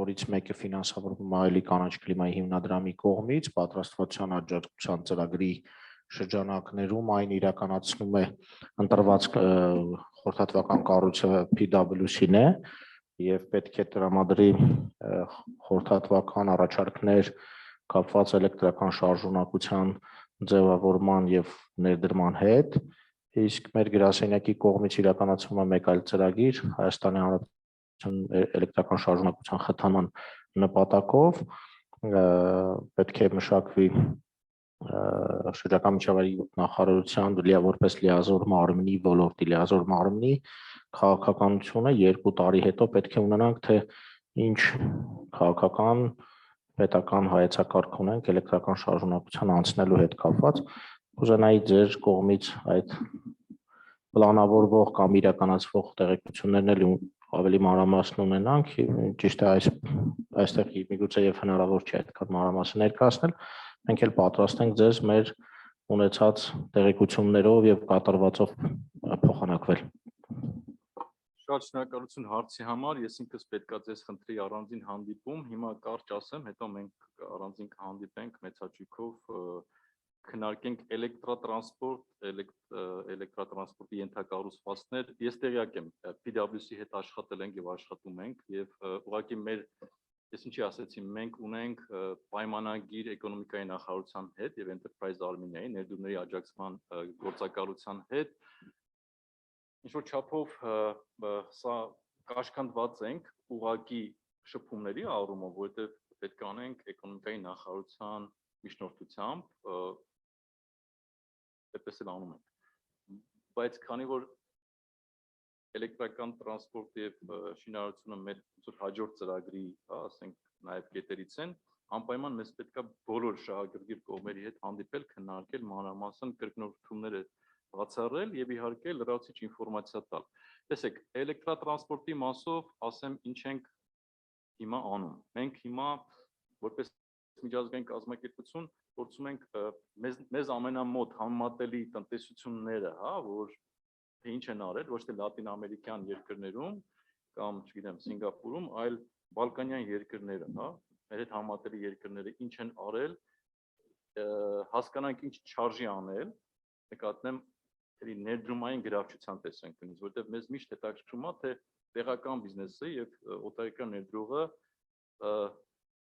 ոնց կարող է հետաքրքրվի Հայաստանում օրինակ էլեկտրատրանսպորտի ոլորտում ներդրումներ կատարելով։ Մի պահ թողենք օրենսդրական կանոնակարգումը։ Մենք ինչքանով որ ես տեղյակ եմ, այդքան առաջադեմ չենք, որ մյուսների նման մեծ խթաններ ենք տվել, բայց նենց էլ չի, որ չենք հասկանում եւ ոչ մի բան չենք արել։ Ունենք բավարար խթանների մեխանիզմ, ունենք բավարար թափանցիկ եւ հասկանալի օրենսդրական դաշտ եւ ասեն դուք տեղյակ եք երևի, ունենք բիզնես, որը շատ ակտիվ արդեն մտածում է եւ նույնիսկ գործ անում, մասնավորապես իրեմ շատ երևի տեղյակ եք, մենք ունենք կազմակերպություն էլեկտրական մարտկոցների արտադրության, որը ռեգիոնում քչերը ունեն։ Ամենայն դեպս այդ մակարդակով եւ այդ ակտիվությամբ հայկական արտադրության էլեկտրական լիցքավորման էլեկտրական մեքենաների լիցքավորման կայանների, հա, այսինքն ռեալ բիզնես, որը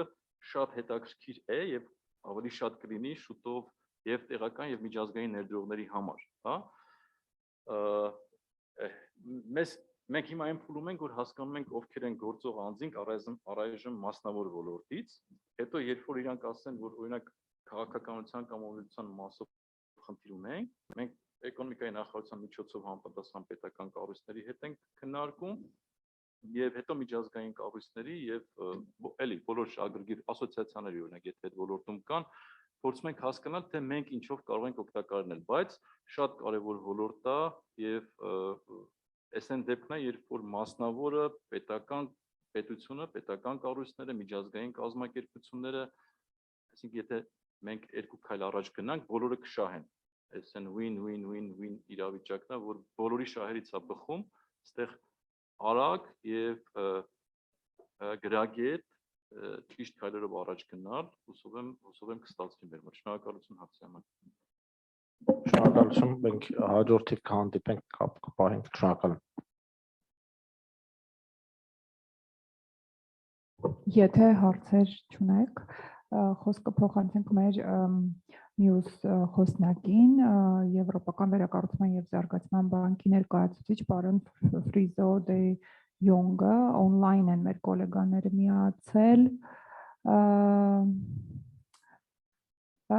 Colleagues from EBRD, Friso, are you online? Are you here? I am online, yes. Can you hear me? So we see you. Hello, hi. Thank you for Hello. joining. You can't hear me? We hear you perfectly. No, We it's hear okay. Thank you. Yeah. Great. Shall I start then? Yes. Yes, please. Thank you. Let me share my screen first. There we go. Can you see the screen now as well? Yes, yes. Okay. Well, thanks very much for having me. My name is Friso de Jong. I work for the EBRD in the climate strategy and delivery team. So I've put some slides together on EBRD's role in developing green capital markets. And just to start, it basically fits very nicely within two very important strategic initiatives that EBRD has. One of which is the Green Economy Transition Approach, which was adopted back in 2020, its latest version, whereby as of 2025, we are committed to become fully, well, for 50%, a majority green bank. So that is by 2025.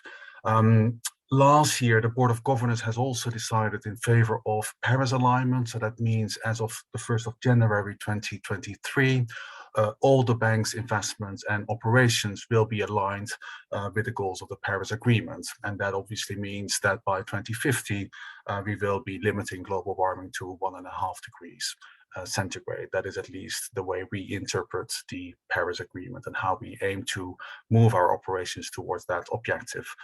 For that, we need huge amounts of capital. We need huge amounts of green financing, basically. And that's where the green bond market plays a vital and important role and has been doing so for the past decade or so.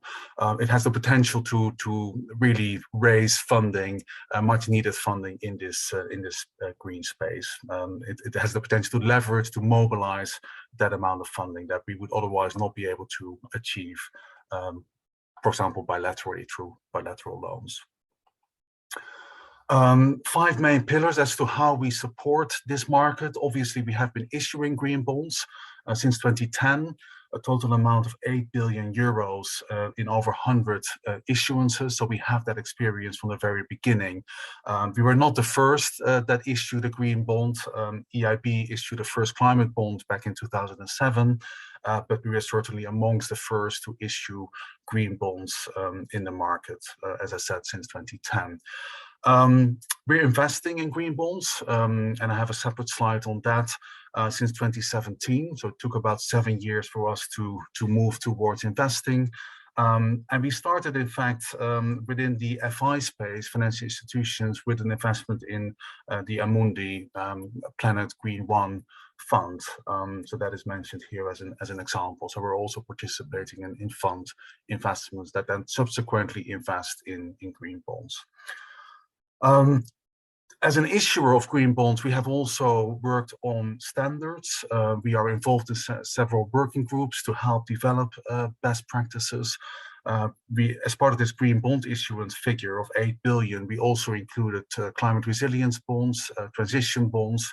And in doing so, we have also been able to develop separate and dedicated standards towards issuing different colors of green, basically, in the market. We support regulatory developments. There's a number of angles we look at here. We are part of, or we have been participating in a technical expert group, and that also then fed into and led to the establishment of the EU Green Taxonomy, the EU Green Bond Standards, for example. So that's how we engage with others to further this market development. We're also working with governments, central banks, regulators, to help work on policy recommendations, incentives for greening financial systems more generally. And then lastly, technical assistance for issuers, and I have a separate slide on that as well towards the end. So we can also support individual issuers, banks, corporates in their journey to issue a green bond in future. This is a snapshot overview of our journey as an investor. So as I mentioned, since 2017, now obviously that was a very slow beginning. 2018, we had a similar amount, which was in fact the same issuer that we invested in 2017. But it's kind of reflective of how the green bond market has been developing globally. Exponentially, and we're basically trailing behind a little bit. Of course, EBRD works in a select number of countries, and it really kicked off, as you can see here, in 2021. Most of that is still green bonds in a green bond format, but since that year, 20%, and that was for the very first time, 20% is in fact also in sustainability-linked bonds. I won't focus on that category of investments. It's very different from a green bond investment, obviously. It's not a use of proceeds instrument. It works with specific KPIs, key performance indicators, on the basis of which, once achieved, there's typically an uplift or penalty in terms of the interest rate payable. So the majority is still in green bonds, as you can see also in the pie chart on the right, 75%. And you can see 2% there is now for sustainability bonds, or a combination of green and social assets. So we had our first investment in August this year. And we have, in fact, invested in another one very recently, another 60 million in a sustainability bond. So that figure will increase. So that's also a trend that we will see, more sustainability bonds, or a combination of green and social assets, and also social bonds that don't have a green component, obviously. And we'll see that more and more as well. Again, reflective of the global market as well. Sustainability bonds have increased, have picked up quite significantly in the past few years, and so have social bonds. As to ambition, you can see 700 million in 2021 in both green and sustainability linked bonds. I would imagine that we will likely achieve 1 billion still this year, and 1 billion. EBRD does about 10 billion annually in investments, so that's basically 10% of our annual business investments in this green space, showing how important this area is, not just for EBRD, of course. We do have specific requirements. So this slide is to basically, it's not exhaustive, but it shows you what we expect from issuers for issuances we invest in. Full alignment with the ICMA principles. I'm sure you have touched upon that. That is basically the basics. We need to make sure that there is a second party opinion that also then confirms compliance, alignment with the ICMA green bond principles. That's the external review I'm talking about, typically in the form of a second party opinion, but not necessarily. It can be something else as well. It can be a rating, it can be a certification, a verification, also dependent on what standard is being used. Important to highlight here is transparency and credibility. So we expect issuers to publish their green bond frameworks on their websites, as well as the SPO or external review. We want that in the public domain. We have our own exclusion list, environmental and social exclusion list, that we want to make sure is applied. And of course, the beauty of the green bond market is that we can and should be able to rely on the issuer, and the second party opinion or the external review helps to determine that indeed the issuer is capable and able to do that. But we still have our own specific requirements that unfortunately we can't just let go just yet. It's a transition for us as well, but this is still very important and very much linked to our environmental mandate as well, of course. Use of proceeds exclusively for activities in countries where the EBRD works. Use of proceeds in line with the criteria that we have. So I refer here to the GET handbook. I mentioned the green economy transition approach, GET. We have our own definition of what we consider green, and this is where the ICMA green bond principles are less useful. Obviously, they include categories, examples of green projects, but in our view, that is not sufficient. We need to be very clear as to what is minimally acceptable. We have our own view on that. The EU taxonomy that I also already mentioned is very helpful in that respect as well. It may be, for a country like Armenia, for some other countries that we work in, too ambitious, but we will have to see on a country by country basis what is minimally acceptable. And we have that view ourselves, and we can obviously work with you, with issuers on that. Green allocation and impact report has also been mentioned and highlighted earlier today. That is very important. That is something that we require annually. We want to obviously understand where the money, or what the money has been used for, and what the impact of that investment is expected to be. I mentioned the exclusions. Because we apply our specific exclusions, we do have, or we need also to agree with you separately with an issuer what those exclusions are. So we use a separate bilateral framework to document what we minimally expect in that area. What I didn't mention here is refinancing, look back periods.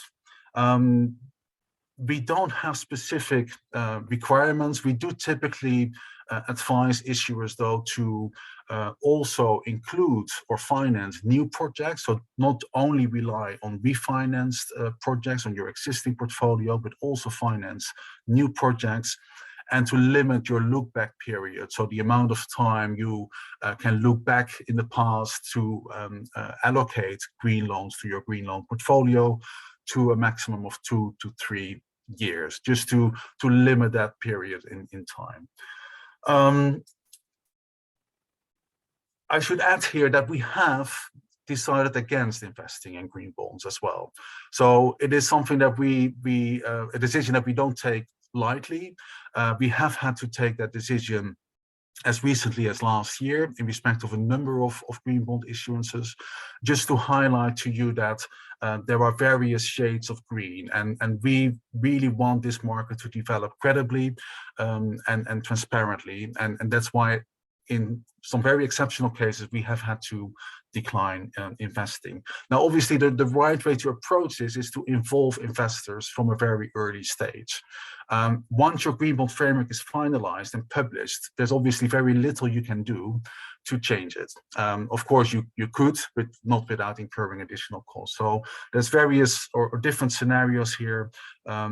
It's really important to engage with us from as early stage as possible to help us also guide you to make sure that our specific requirements are being adhered to.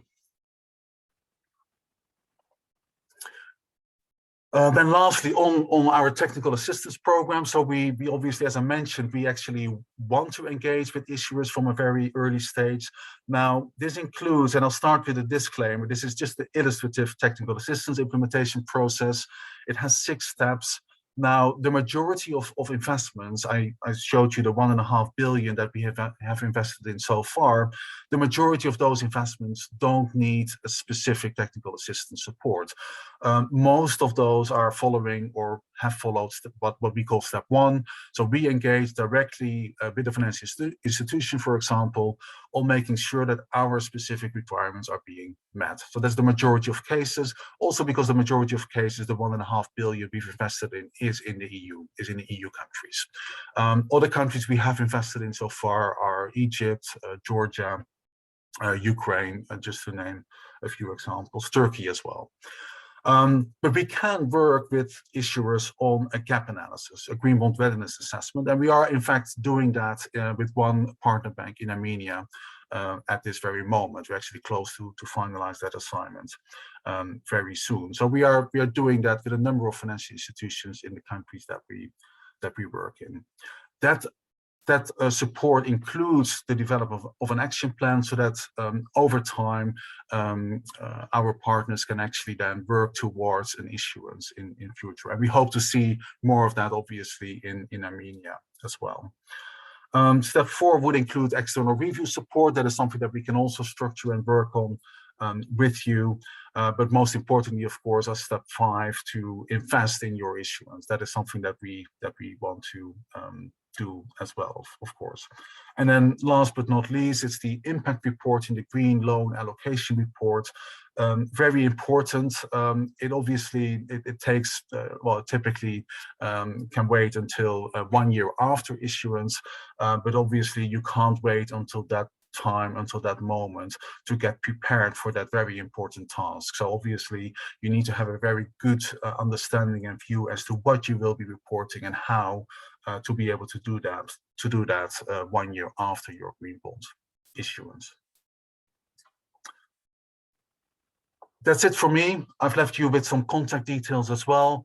Happy to answer any questions if you have any, but please also reach out to us if you wish to do so via these contact details. Thank you very much.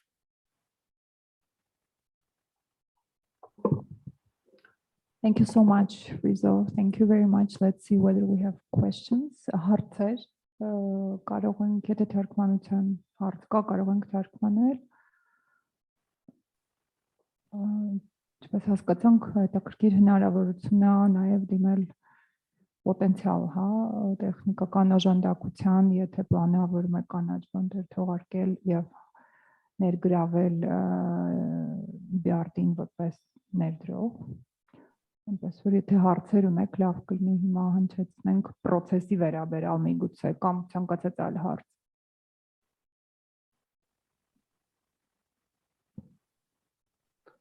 Maybe I will just add one thing, that he discussed the shades of green of a particular bond.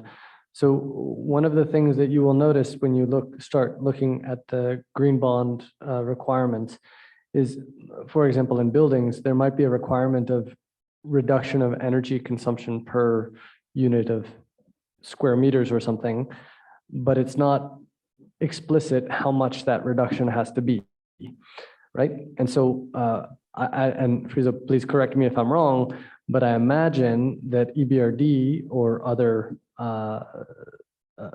investors might be looking for a specific minimum requirement for reduction, in this case, reduction of energy consumption.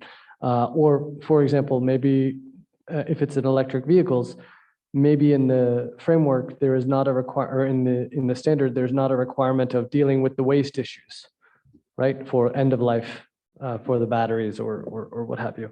Whereas for an investor, this is actually quite an important aspect to think about. Also, when you start looking at the EU taxonomy, this is something that pops up quite a bit. And so just to kind of expand a little bit on what he's talking about in terms of the level of green that is required. So sometimes the green bond framework should go beyond the minimum, let's say the ICMA standard or ICMA principles or whatnot, but actually go towards the kind of advanced greener level. And then there can be some advantages in doing so. Hope that explanation is helpful to understand what is meant.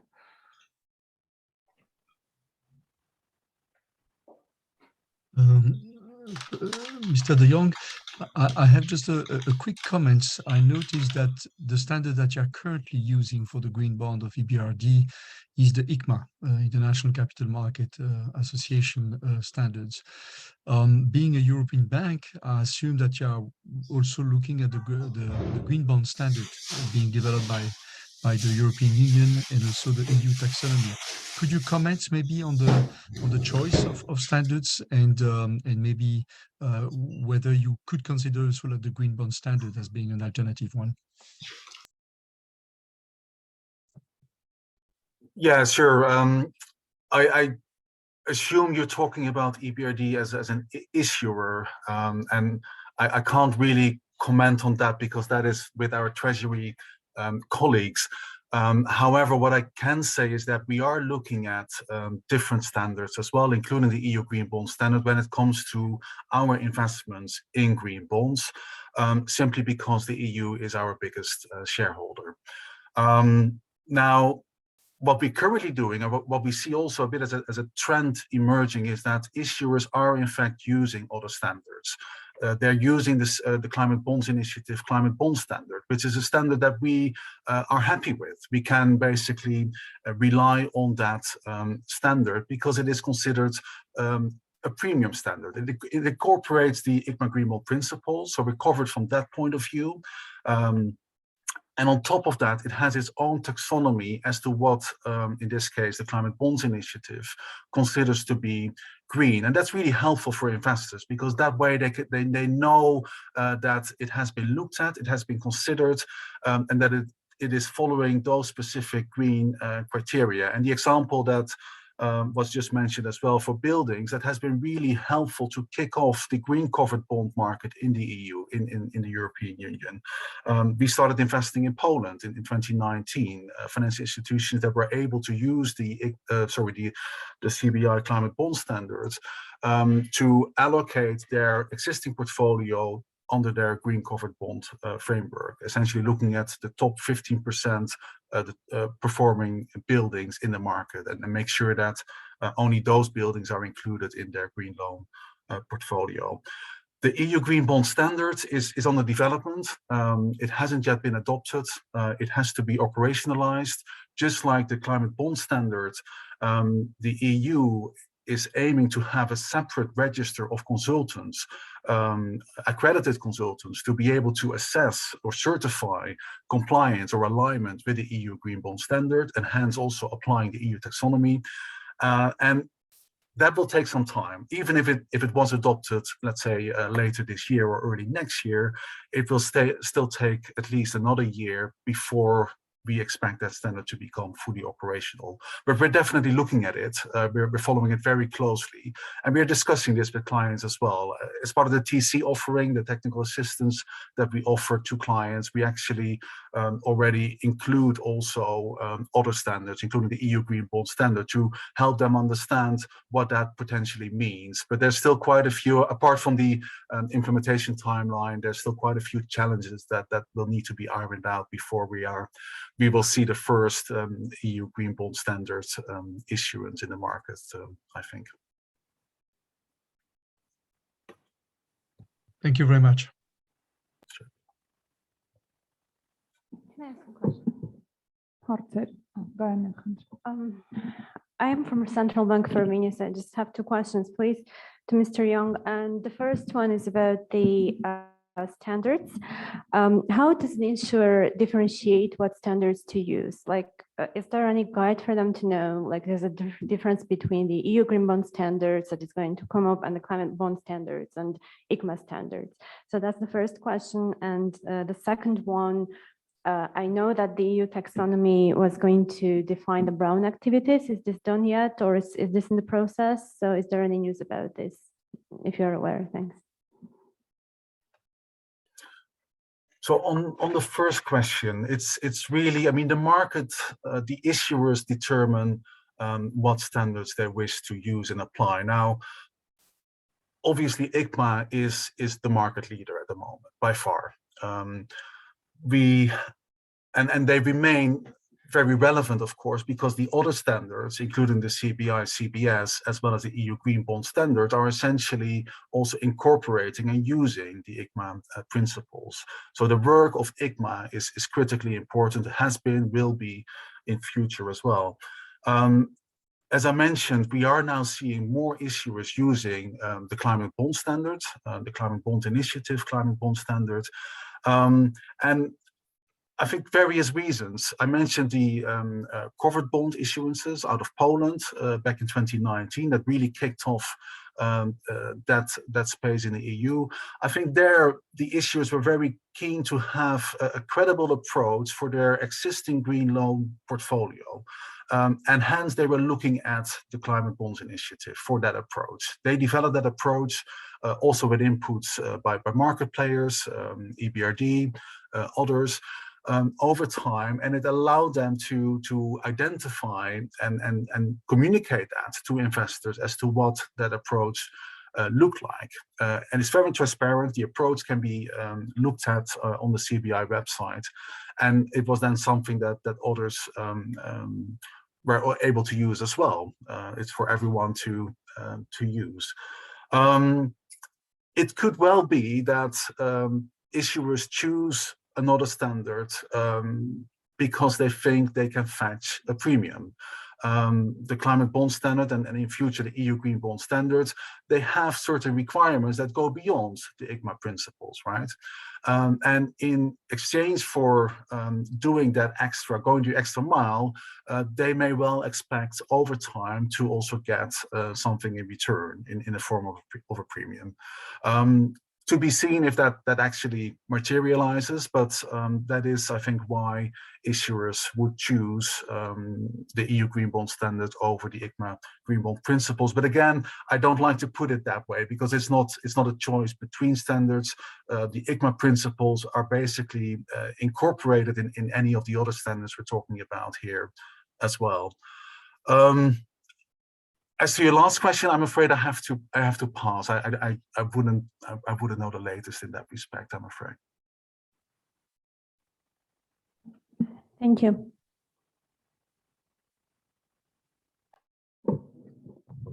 Hartzer.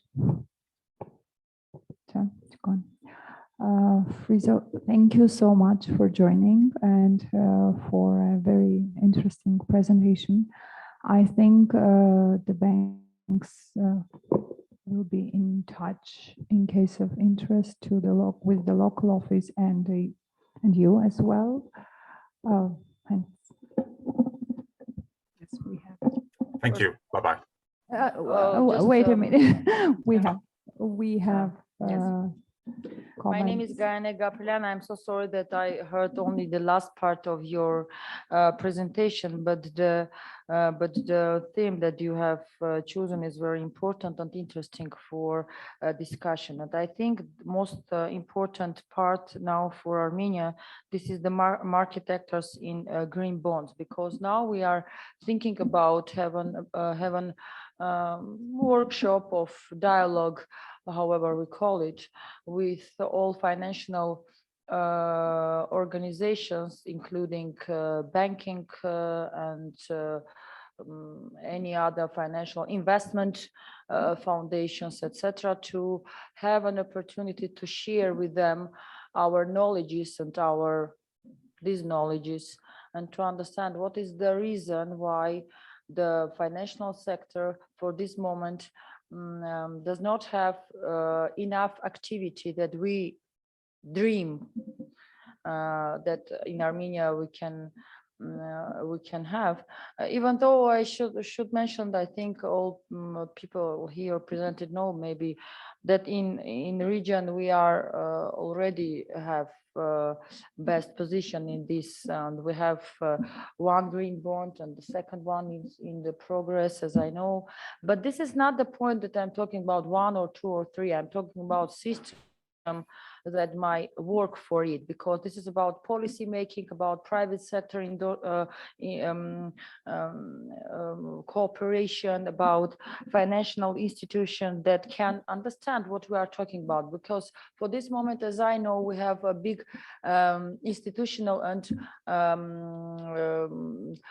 I think we have some misunderstanding what is, and we were discussing this with our colleagues from our Swiss bank, that we should go through that it should not be a misunderstanding. When we talk about green bond, everybody must clearly understand that green bond, it is that, blah, blah, etc. So we should understand all the same thing, because in other case, as in green economy, there is misunderstanding about circling economy and green economy. There is people maybe who think that this is not the same, or this is not about one opera. So this make difficulties, including in government sector, also in public sector and private sector dialogue. Because when I think that green economy, it is something else than circular economy, they not must live together. So I can't have dialogue with other part.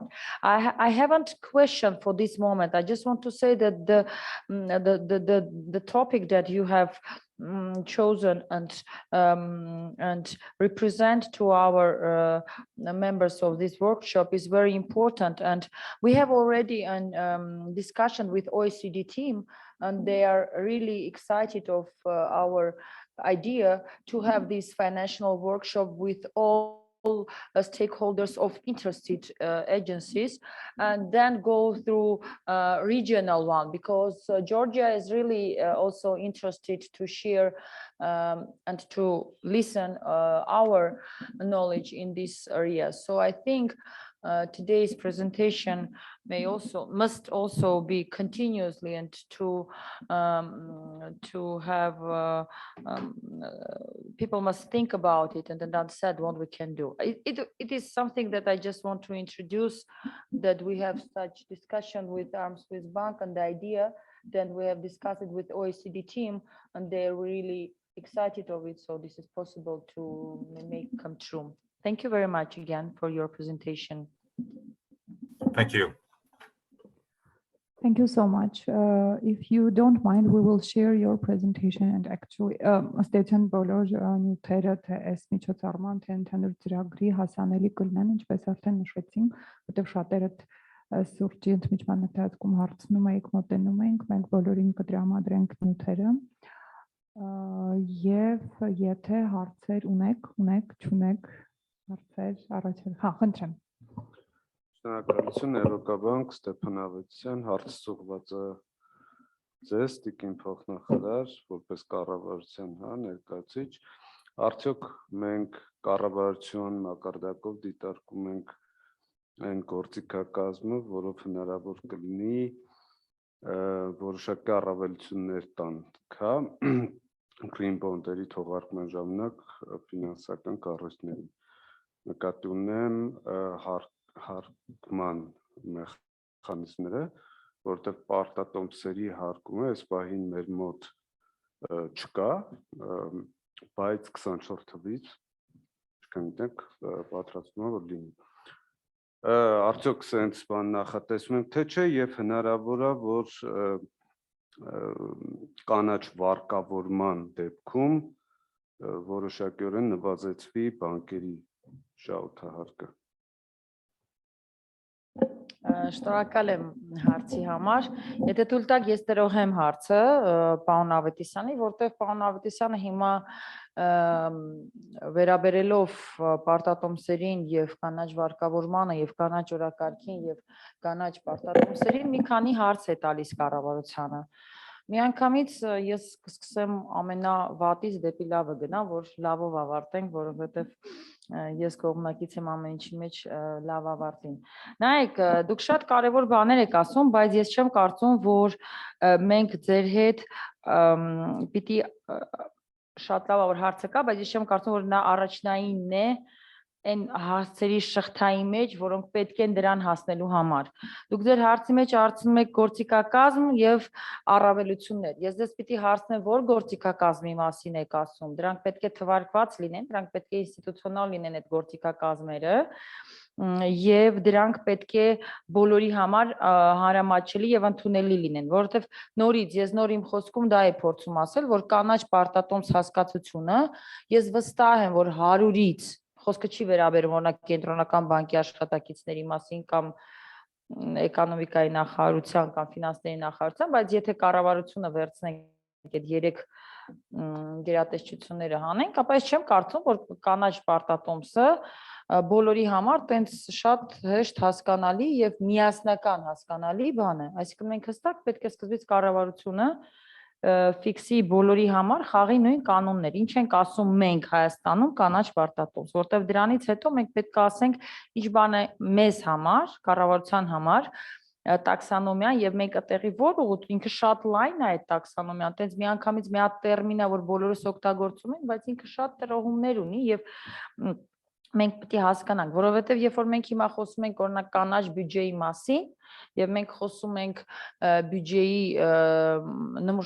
targeting-ի մասին, մենք չենք ասում ենք մենք պետք է փորձենք սկսել կապիտալ ծախսերից, մենք պետք է սկսենք այն ուղղություններից, որտեղ կա ինֆրաստրուկտուրա եւ բանը, որտեղ ծառայությունները մեր համար շատ փակ ոլորտ է, դու փակ աչքերով ես մտնելու այդ ուղղություն եւ շատ բարդ է լինելու այդ ծառայությունների ոլորտում բյուջեի նմուշարումը։ Ես չեմ խոսում հələ բանկային համակարգի մասին, ես խոսում եմ ֆինանսական ամենակարևոր փաստաթղթի մասին։ Եվ մենք առաջարկել ենք հիմա ֆինանսների նախարարության հետ ֆրանսիացի գործընկերների հետ այս պայծրությամբ իրականացնում ենք հենց կանաչ բյուջետավորման այդ առաջի քայլն է, դա այդ որ ես ասում եմ շղթա կա, որ պետքա դրան հասնել, որտեվ եթե մենք խոսում ենք կանաչ պարտատոմսի մասին, համակարգը պետք է այդ կանաչով եթե ոչ ամբողջական պարբերաշրջանով, ապա կետային ներառված լինի, այսինքն մենք պետք է խոսենք կանաչ գնումների մասին, հայեցակարգը ֆինանսների նախարարության կողմից ընդունված է, մենք աշխատել ենք միասին եւ կանաչ գնումների հետ կապված առաջընթաց ենք ունեցել, այսինքն առնվազն այդ օրակարգը բերել ենք ֆինանսների նախարարության դաշտ, որտեղ որ այն պետք է լինի, որտեղ եթե մենք խոսում ենք կանաչ տնտեսության մասին, դրա վերջնական իրացման կետը կանաչ գնումներն են, որտեղ եթե մենք խոսանք կանաչ տնտեսության մասին, սակայն գնումների համակարգում գանք մրցույթ անենք ու էժան գինը պետք է հաղթի, մեր ամբողջ այդ կարտոչնի դոմիկը ինքը փլուզվում է, այլևս չկա պետական համակարգում կանաչ տնտեսություն, որտեղ այնուամենայնիվ մեծագույն պատվիրատուն մնում է պետությունը, եւ մենք երբ որ խոսում ենք պատվիրատուի տեսանկյունից, հա, առաջարկ պահանջարկի տեսանկյունից, պահանջարկ թելադրողը ցավոք Հայաստանում դեռևս մնում է ամենամեծ պետությունը։ Հետո եթե պետության այդ հոդվածը ամենամեծ, որը որ վերցնելու է, հա, այդ առաջարկ տվողներին եւ իրանց մեջ կանաչ բանա թելադրելու, ինքը իր սկզբի հետ պետք է ինչ-որտեղ ունենա իր իմպլեմենտացիայի գործիքը, իր իմպլեմենտացիայի գործիքը կանաչ ներդրումներն են PPP օրակարգի մեջ, Public-Private Partnership, պետություն մասնավոր գործընկերության, որ մենք հասկանանք դա ինչպես ենք ընդհանրապես հասկանում, որտեղ ինքը այո ինքը գնումների տարատեսակ է, բայց իր ուրիշ տրամաբանությամբ մենք պետք է հասկանանք հայեցակարգը, որ ընդունել ենք կանաչ գնումների, այն իրատեսական է երկու տեսանկյունից։ Արդյոք մեր կազմակերպությունները պատրաստ են կանաչ արտադրության։ Որտեղ մի բանա, որ ես մրցույթ հայտարարեմ ու ասեմ ինձ պետք է ինչ-որ մի բան, որը պետք է ունենա հետո թափոնների մի բանա ես այտենց արտադրող ունենամ։ Ես հարցրել եմ իմ արտադրողներին, ժոր, դուք պատրաստ եք այս գրիչի փոխարեն այն էկո գրիչները այլևս թողարկել եւ այնքան որ մրցակցը լավ գրիչները շատ լավ օրինակ, որտեվ ինքը դարձավ մոդեռն, ինքը տրենդի մեջ մտավ, բոլորը սկսեցին իրանց դեմքերով, բույսերով, չգիտեմ ինչերով, հանքային բանը սկսեց քարիկի տեսակներով, էլ արդեն գնացին դեպի ոսկի, բրլյան, չգիտեմ ինչ։ Okay, մենք կրեատիվ ենք, հա, հայ ազգը կրեատիվ է, մի հատ իդեան տալիս ես, ինքը մի անգամից դա բանամ։ Այդտենց պետքա լինի նաև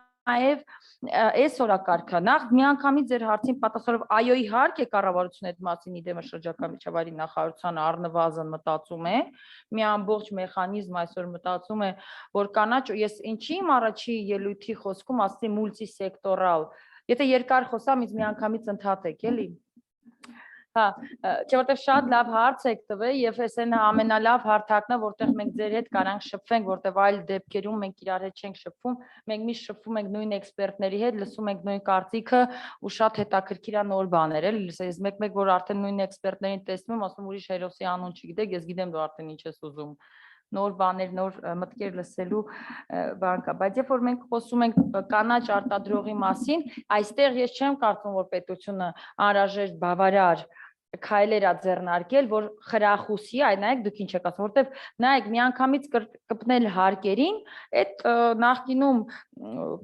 ատոմներ Ջանջուղազյան ասում էր դա հնարավոր չի ֆինանսական համակարգը չի դիմանա։ Հիմա մենք ունենք պարոն Խաչատրյանից, որ պրինցիպի ֆինանսներում եկել է էկոնոմիկա, այսինքն ինքը այդ էկոնոմիչեսկի աճով բանով սենց ներծծված է, բայց ինքը մեկը այսօր ներկայացում է մի գերատեսչություն, որ պետք է իր փողը պահի։ Ինչի մենք վերջը բաժանեցինք ֆինանսներն ու էկոնոմիկան, որը ես կարծում եմ ճիշտ է, որտեղ ֆինանսիստը ինքը պահում է, էկոնոմիստը ինքը ասում է արի ծախսենք։ Ու իրանք երկուսով իրար հետ չպետք է ապրեն, այդ վատ մարդ կին, այդ ընտանիքը չի կայանա, էլի, այդ ընտանիքը կբաժանվի, դե բաժանվեցին։ Հիմա, երբ որ մենք ուղակի սենց կներեք, չեմ ուզում ձեզ նեղացնել, բայց պրիմիտիվ գնանք ասենք ժորտ, եկեք կանաչ պարտատոմսերը հարկերից ազատենք, ինձ կարան միանգամից մի հատ հարց տան, նախ ինձ ասա կանաչ պարտատոմսը որն է։ Նախ ասա ինձ հանրային ներդրումների կառավարման համակարգում դուք climate, SDG ու green agenda-ն կարողացել ես իրացնես, թե ինքը մնացել է քո այդ երազանքների մեջ, նախ դու ինձ ասա, դու այդքան ասում ես բարդ կլիմայի դիմաց,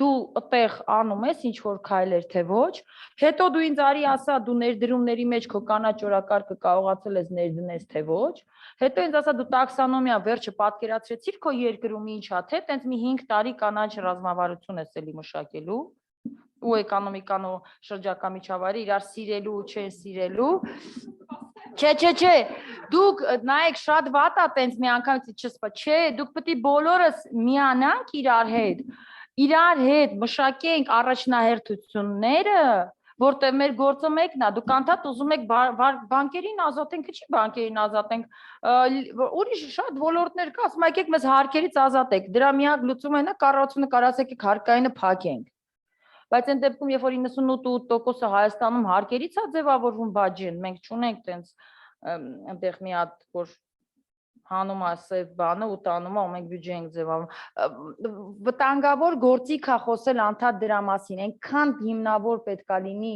այդ հարկային արտոնության գործիքի կիրառումը եւ մենք պետքա ձեր հետ նստենք հաշվենք, արդյոք դրա այդ մեխանիզմի կիրառումը մեզ ձեզ չէ, բանկին չէ, բանկին կայֆ է, մեզ հանրությանը, տնտեսությանը օգուտ է բերելու թե վնաս, հասկանում եք, ամեն հարկային արտոնություն չէ, որ բերում է իր հետևից տնտեսական հետաքրքիր օգուտներ եւ դա ապացուցված փաստ է։ Հետեւաբար ես ոչ թե ձեզ ասում եմ չէ կամ հա, շատ վատ է որ դուք միանգամից ինձ ուզում եք տենց, ես ձեզ ընդհանրապես մի բան եմ ասում եմ կառավարությունը, դեմը շրջակա միջավայրի նախարարության ունի մի քանի չդասակարգված առաջնահերթություններ, որոնք մենք իրար հետ պետքա դասակարգենք հիերարխիկությամբ։ Ընդ որում այդտեղ պետքա լինի ուղղահայաց, չկա այնտեղ հորիզոնական համակարգ։ Դրանք պետքա մեկը մյուսի հետևից արվի, իրանց ենթագործիքները կարան զուգահեռ արվեն։ Երբ որ մենք ձեր հետ կառավարություն, բանկային համակարգ եւ մասնավոր համակարգ իրար հետ ազնիվ լինենք եւ հասկանանք, որից հետո որը պետք է անենք,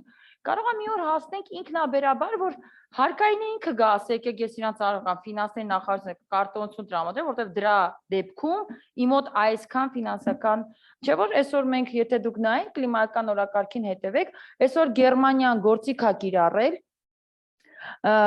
ուրեմն բոլոր գնացքների տոմսը սահմանել է 9 եվրո եւ հաշվարկել է, տեսել եք դուք, եւ իր էմիշնները եւ իր դե հիմա մասնակցել եք լավ եք արել հիմա ես ուզում եմ ասեմ սա եւս մեխանիզմ է որը որ մարդիկ կիրառում են եւ իր փաստորեն արտանետումները մեքենաներից այնքան է նվազել եւ իր տնտեսական օգուտը մոտ 26 միլիարդ եթե ես թիվը 26-ը հիշում եմ շարունակությունը չեմ հիշում, բայց պետք է որ միլիարդ լինի, որ այսօր այդ մոդելը այլևս ստացել է այդ կանաչ մոդելի հնարավորությունը, ոնց կարաս անես այդ ֆինանսական խաղի, հա, գնագոյացման մեխանիզմի մեջ, ինչպես էս անում, որ օգուտ ունենաս, ոչ թե վնաս։ Մեր խնդիրը ինձ թվում է, դա իմ անձնական սուբյեկտիվ կա, որ մենք պլանավորումից խուսափում ենք, որ մենք բոլորս խուսափում ենք երկար ոչ թե ուսումնասիրությունից, որը շատ ենք սիրում, որտեղ միջազգային էքսպերտները գալիս են, գնում ենք lunch break ենք անում, կոֆե ենք խմում, իրանք ռիպորտներ են անում,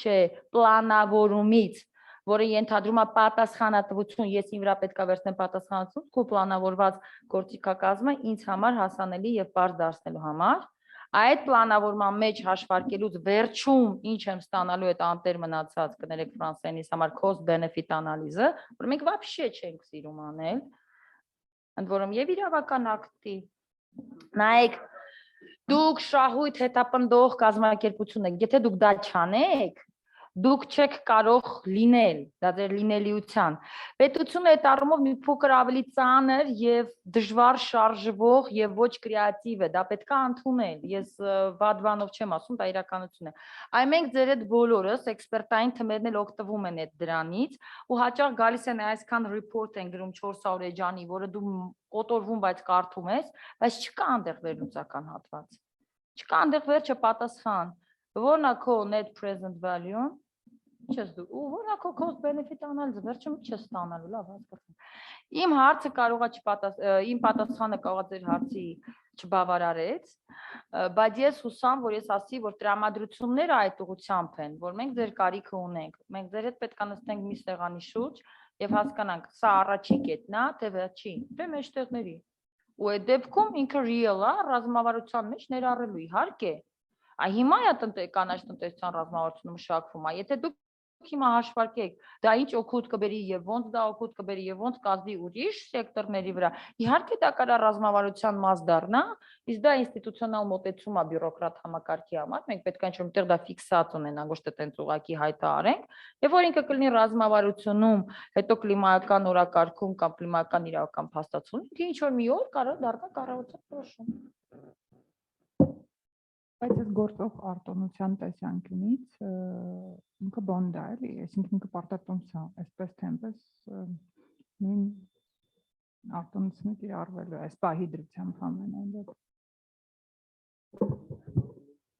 Հա, կարող ենք գնալ արդեն լանչի, ներքևն է լանչը լինելու, խնդրում ենք բոլորին միանալ, եւս մեկ անգամ շնորհակալություն, եթե ավելացնելու բան կա։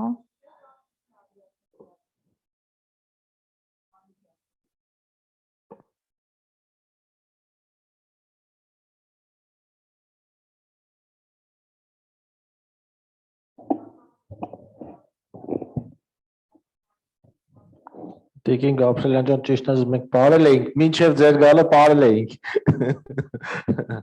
Չէ, այնուամենայնիվ մենք այս մեր քննարկումների հետ կապված մեր մոտեցումներն ասել ենք, շատ հետաքրքիր տեղեկություններ փոխանցվեց Տիկին Գաբրիելյան, մենք նաև ձեզ կներկայացնենք ընթացիկ, կարծում եմ, որ այս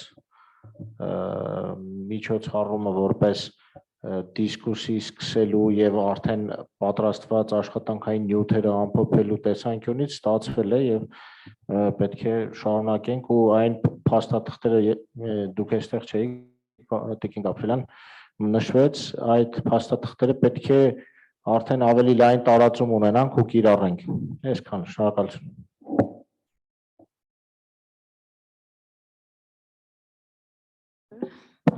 Շնորհակալություն բոլորին մասնակցելու համար շարունակենք շփվել ներքևում